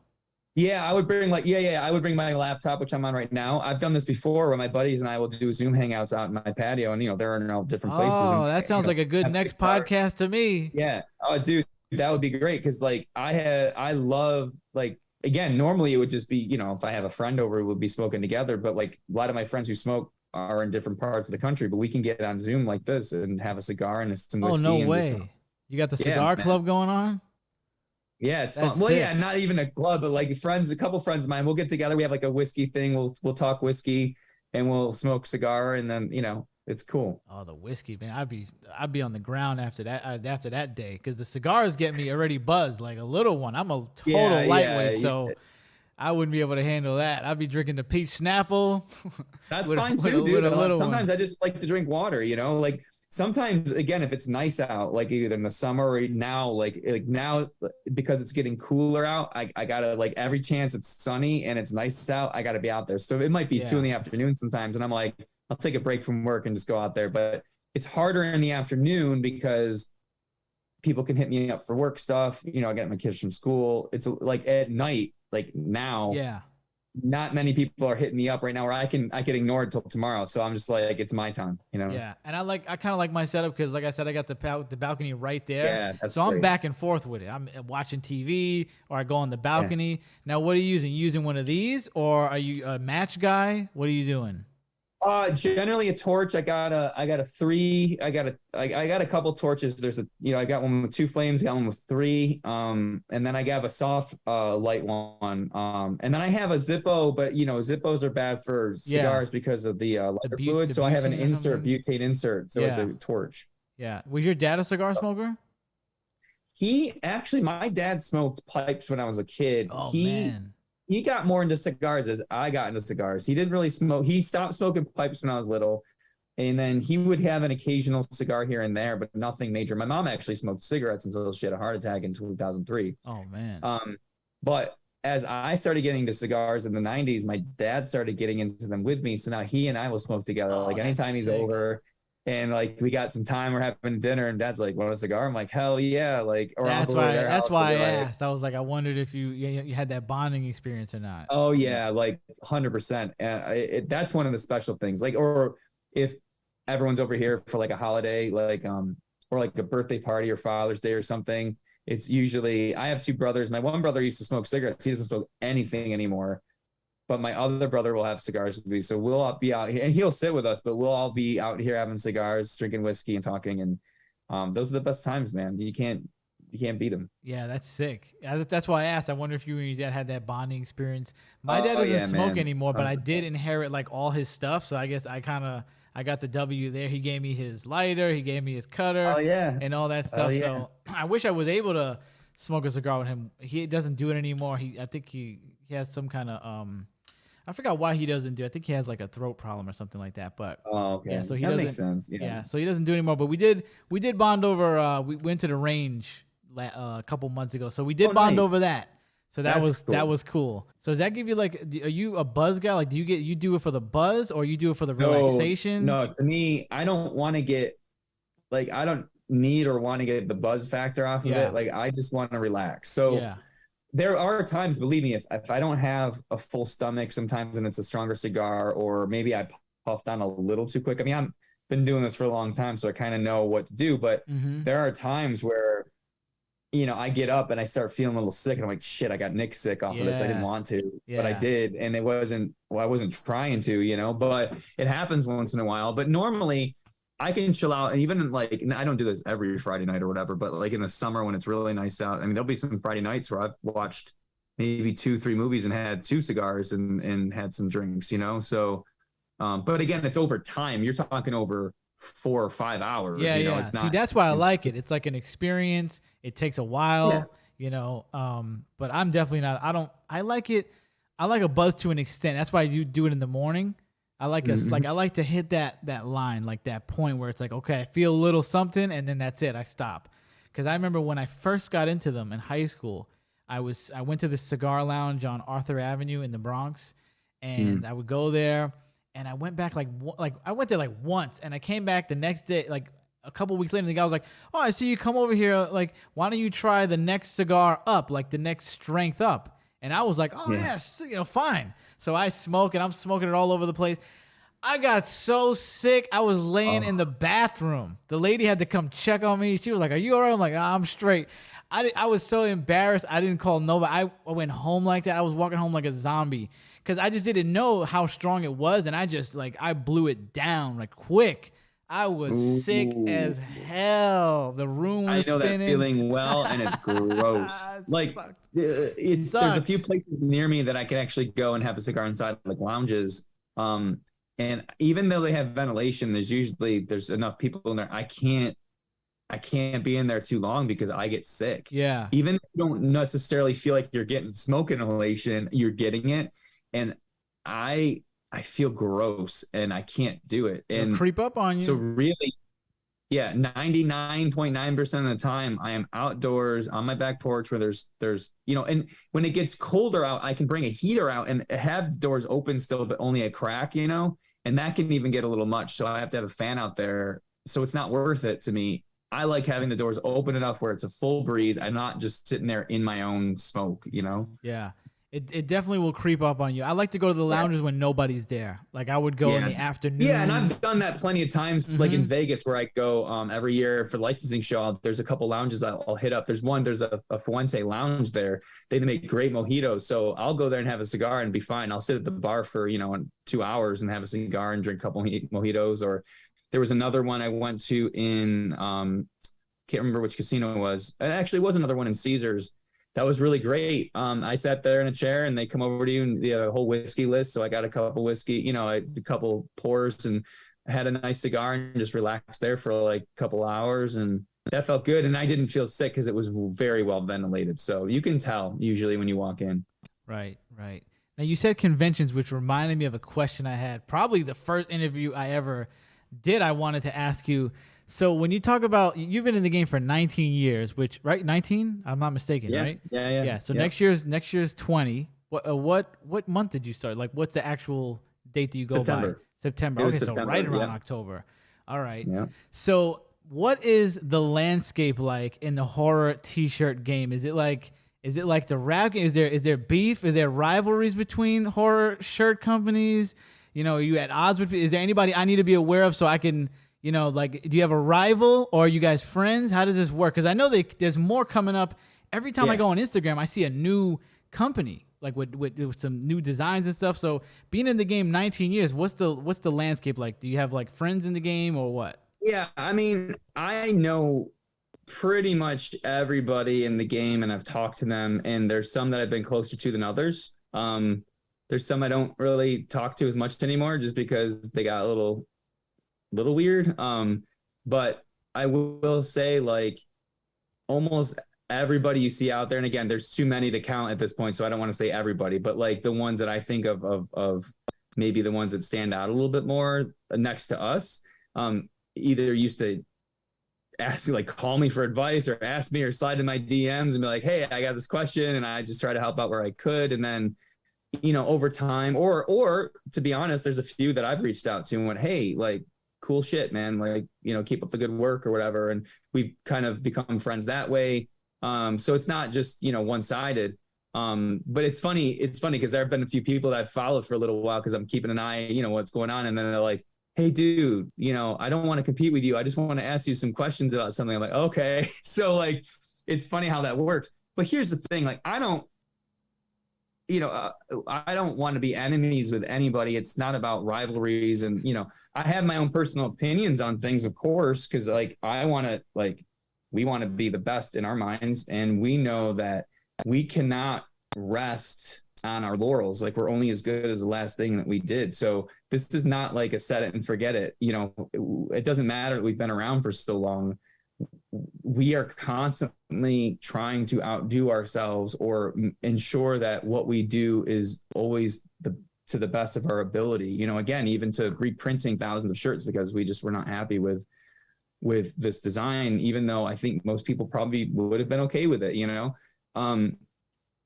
So it's really, in terms of competition, it's against ourselves, but it does get hard sometimes when you see other companies, you know, starting to do similar things or getting the same licenses. And now, like, I worry about the market getting oversaturated, but then I think, well, you know, we're still doing fine, especially with certain titles that everybody else has. So it's like, okay, like you ain't got nothing to worry about. You ain't got nothing to worry about, Ben, because I was gonna say this. Do you ever, like, how does it feel seeing your shirt on Jamie Lee Curtis, somebody you grew up watching? She wears it on the red carpet. She wore it this year too? I remember Kills for sure. She did. You know, it's funny. I didn't tell you this story. This was about 3 weeks ago now, maybe 4 weeks ago. She hit me up over email. She's like, hey, do you have any Ends shirts? And we hadn't printed them yet because we had just got done with the pre-order, right? And she's like, I'm going to be at this Horror Nights thing next week. I'm like, I'll get them to you. So I, you know, phone up my printer who's right down the street. And I'm like, we need to print like a bunch early. Like, she needs some. So we printed a bunch, overnighted them to her, got her there by Friday. The next week, I'm literally out on my porch having a cigar. I'm relaxing. I'm watching something on YouTube, or I might be watching Shudder. I don't remember. All of a sudden, my phone's next to me. I get like texts and stuff, and I'm like, what's going on? And there were a couple people started texting me pictures of her at Halloween Horror Nights in our shirt. And then I get on, and then one person that works with me, Chris, he messaged me, and or was it Chris or Heather? They messaged me a link to TikTok. She was on live. And I went on TikTok live, and there she was in her shirt, and she's talking. She's on the red carpet for Halloween Horror Nights, by the way.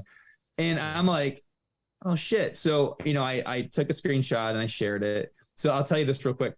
Shared it on Instagram, and you know, and I wrote a nice message because, again, like you said, like, this is, and I know it happened last year too, but it's like, I can't, like, even though she contacted me personally for the shirts, I'm still like looking at this going, I can't believe it, right? And the next day, I'm literally here working, and my phone rings. And are you Friday 13th fan? Not really. Okay. Well, part 3. Do you remember the kid with the fro, Shelly? No. All right. Well, he was like the dork kid in part 3, and that's my favorite Friday 13th, even above the first one.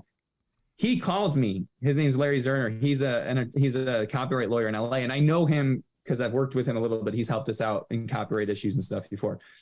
So it's not weird that he called me, but it was sort of out of the blue. Like, I was not expecting a call from him. So, like, Shelly from Friday 13th part 3 is calling me, and he goes, hey, I saw your thing about Jamie Lee Curtis on Instagram. I'm like, yeah, you know, cool, thanks. You know, I don't know. You're just calling me to you know, congratulate. I don't know.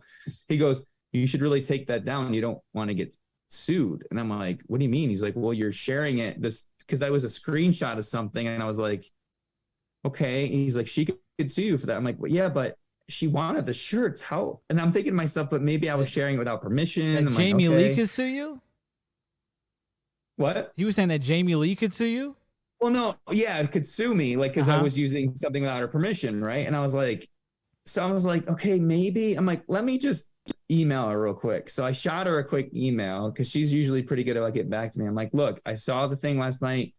Thank you so much. I was just, thank you. Like, amazing. I said, by the way, I shared an image, but I want to make sure it was cool with you, because if it's not, I will take it right down. Like, I'm not trying to, like, make it seem like you're endorsing something. She wrote back, she's like, no, that was the point. She seems so cool, man. She seems so cool. Like, ever since I was a kid, I'd see interviews with her. She seems like a boss, man. What you see is what you get. And Larry was like, okay, good. I'm just looking out for your best interest. I'm like, I appreciate that, but holy shit, what a, like, 10, you know, like 20 minutes, right? But she's super cool, man. And again, like, it's you know, short back and forths, but she's been really cool. She's been gracious. Another thing, I was asked by Jimmy Champagne, actually, to be part of this video. He was asked to put this video together for Jamie. And it was this thanking Jamie for what she's done. And I was asked to be a part of it. And so I shot a video, and she bawled. I mean, it wasn't just me. It was a few other people, but and I got to see, they posted, I think, in Hollywood Movies Instagram, but I was tearing up because of not just, my account, but everybody's accounts of what they meant to her. So to be a part of that and to thank her on video, like, and for her to see that was pretty rad. That's sick, man. So Yeah. I'm assuming the feeling doesn't get old. Even his second, third time it's happened, it can't get Dude, old seeing it that. really doesn't, because, she doesn't have to do that. And also, like, and she tags us. She's so cool. Like, even her avatar, her profile image on TikTok is her in our shirt, Wow. like, she doesn't have to do that. And I don't know. I mean, I tried to tell her how much it means to me, because it's not just a company. It's not to sell more shirts. It's so far removed from that, as much as it is me as a 4-year-old seeing her on TV. You know what I mean? Like, and I followed her career. It wasn't just because of Halloween. Like, I loved all of her movies, and Anything But Love, that show she used to be in with Richard Lewis. I watched it every week. I have, my friend gave me the DVDs, and it's like, she is such an icon, and what you see is what you get. She is the real deal. It's not a persona. This is her. And again, I don't know her, like, I'm not BFFs with her, but to have some kind of relationship is remote connection with her is like, I mean, she sends me like an emoji of her, like a little fist bump, and it's like, you're like, that's a fist from Jamie Lee, though. That's a fist, like, that's cool. Whatever. Yeah, so is awesome. I mean, I'll admit, man, I'm not gonna lie, it's a little bit of a flex, but it's not something I try to. I never.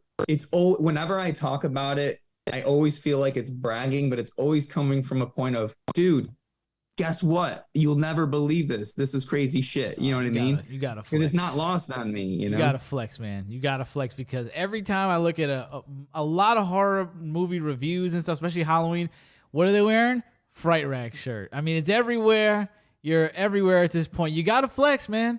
And let me tell you, I don't know how you can.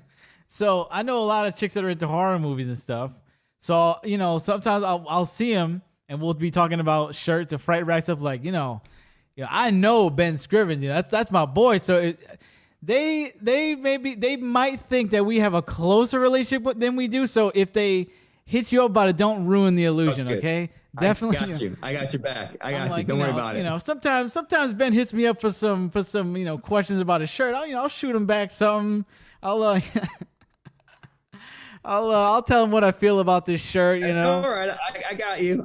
Sometimes I go over there for a cigar. I give him my critiques and stuff. I'll go to the warehouse. So just play ball if they ever approach you about it. Well, hey, you're not too far from me now, right? So yeah, that's true. I'm like, yeah. Utica is how far from Rochester? Like 2 hours? What is that, like 2 hours? So boom, come on over. Yeah. Oh, thank you. Appreciate it. Speaking of, so I used to, like I said, we've had a relationship on Instagram for a while, and I used to hit you up with questions and stuff on like just business wise. And I know I hit you up last, I asked you some business advice on the last episode about my organization, and right. They're still out of control. No respect. And I have a specific question I got to ask you, because this one's out of hand. I got to, from a real boss to a very immature boss, I got to know what you would do about this. So we just took a month and a half off break, okay? 6 weeks break. And I get a text from one of the guys, and he says, listen, I'm going to take some more time off the show. I said, okay, that's cool, but he doesn't tell me how much more time off the show exactly. He's posting. We talk here and there, and I'm like, what? He doesn't have any PTO left. Like, what am I supposed to do if this? I gave him, I think, another 2 weeks before I replace his ass. But what would you do in this situation? You got an employee. He's like, listen, Ben, I ain't coming back to print shirts till I don't know when. All right, you got to deal with it till I come back. What are you gonna tell the guy? So it's well, luckily I don't have any people on staff that actually print the shirts, because we have a printer and do that, but I get what you're saying. But here's my thing. We do have an open vacation policy here, so you can take as much time as you need. However, I gotta work for y'all. We do. So, but at the same time, everybody understands their job, and they know if they're going to be gone, they have to like either get stuff done ahead of time or like have coverage when they're gone, right? Like you can't just leave and be open-ended about it. You can't just be like, hey, I'm going to take some time off. Well, how much? Like, when you're going to be back? Like, I'm all for people taking time. You need to take time if you got shit going on. but you have to be mature and adult enough to be like, all right, if I'm going to be gone for a week, 2 weeks, 3 weeks, or whatever. I mean, and the other thing is, everybody at my place, they're not taking like 3 months off at a time. Like, it's not an abused policy. They're like, all right, I need to take a week. Like, I'm like, go it, take your week. And also, they know they really shouldn't be doing it like now or like Black Friday. Like, that's a no-no. Mm-hmm. But at the same time, I also do a company-wide shutdown at the end of every year. Everyone, for 2 weeks, everyone goes home and gets paid, and we're as a company shut down. So everyone gets a 2-week vacation every year anyway, but mandatory because I want it and I want everybody else to have it. Yeah. But in terms of throughout the year, they can take the time they want off, but they got to make sure their job's done. And if they can't do their job, that's a problem. That's right. So what are you saying? Replace his ass in 2 weeks or no? Should I say direct a date that you're going to be back and is your work done? You know, he's pretty essential to the organization, so I don't want to do it. He's forcing my hand here. I don't know. What, this is a pickle. I don't know what you would say, but this is a tough one. Yeah, it is a tough one. Maybe I should send him to you for a talking to. You got any time? Okay. You're gonna give him a talking to? Send him my way. You hear that, Justin? Now Ben's after you. So now you're in big trouble. It's not even me now. Say how seriously do you want this gig? Exactly. That's what I gotta say. All right, let me practice. Yeah. All right, let me practice. Okay. So how seriously do you want this gig? Because we can't be sitting around here, with our thumbs in our ass, just waiting for you to come back. Things got to get done. Should I say it like that, or should I just tone it down, or bring it up? Oh, you know him better than I do, but I think that's a pretty good start. So I think I should bring it up then. I'm not gonna do it to you though, but I think I'm gonna bring it up. Okay, I'm gonna yell a little more. Okay, I'm gonna call him right after this. I'm gonna tell him Ben told me to tell you, get the fuck back here. We don't got an open vacation policy here. You can go work for Fredrex if you want that. This organization, we give you the month and a half and 2 weeks in the middle. You're done. That's it. Yeah. Tight you gotta ship. go full Bronx on them, man. Tight ship. I also have one more question for you before we wrap this up. So last time we did the podcast, I drew you, I think, in my opinion, a phenomenal picture of a Halloween shirt that I had in my mind. And I kind of imagined that right after, maybe not right after, but maybe about a week after the contract would come in the mail, signing me to the team, I'd get the shirt, I'd get to come, bonus, I'd get the training video. Sure, I don't know if was there a miscommunication there? Did it get lost, or what happened with the contract? You got to check your spam, man. I don't know. It must have gone. It's in the spam folder. It's in the spam folder. Okay, we'll talk more. We'll talk business after this. Okay.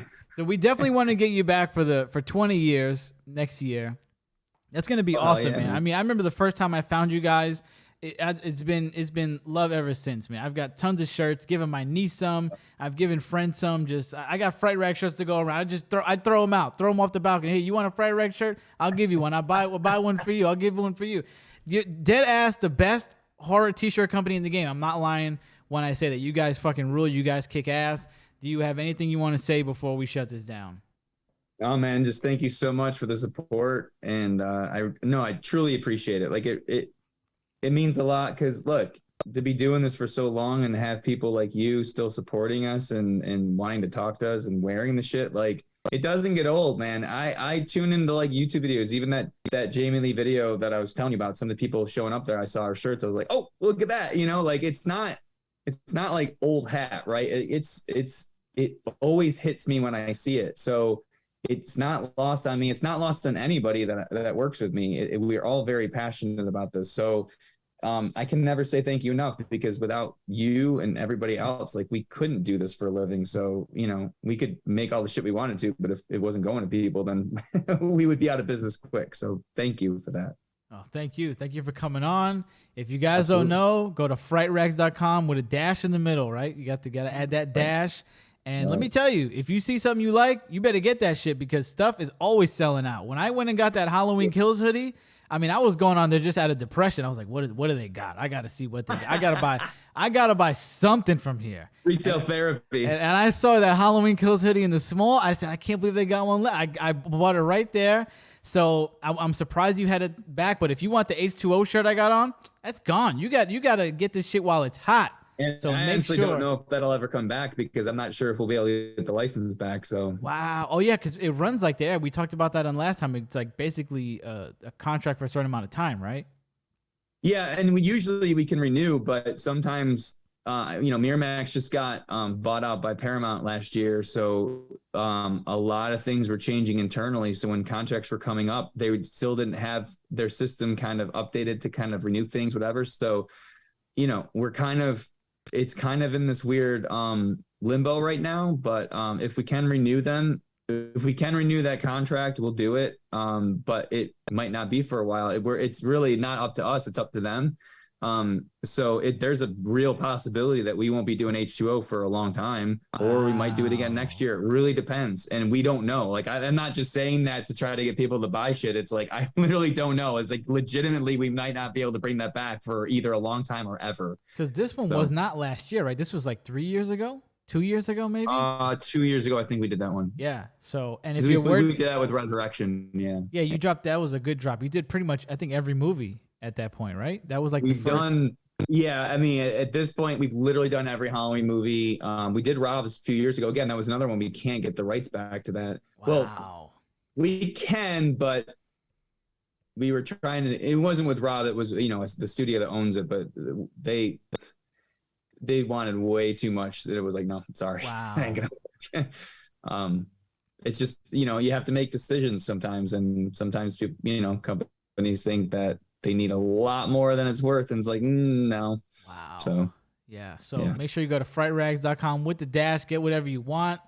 And you can go to Gritty Knows Best on Instagram, and make sure you go to the Gritty Knows Best YouTube channel. This week we had Justin eating the pumpkin spice ramen. Next week I'm going to be eating some exotic jerkies, and we got tons of cool stuff going on there. So make sure you head there. Peace and love. See you next time.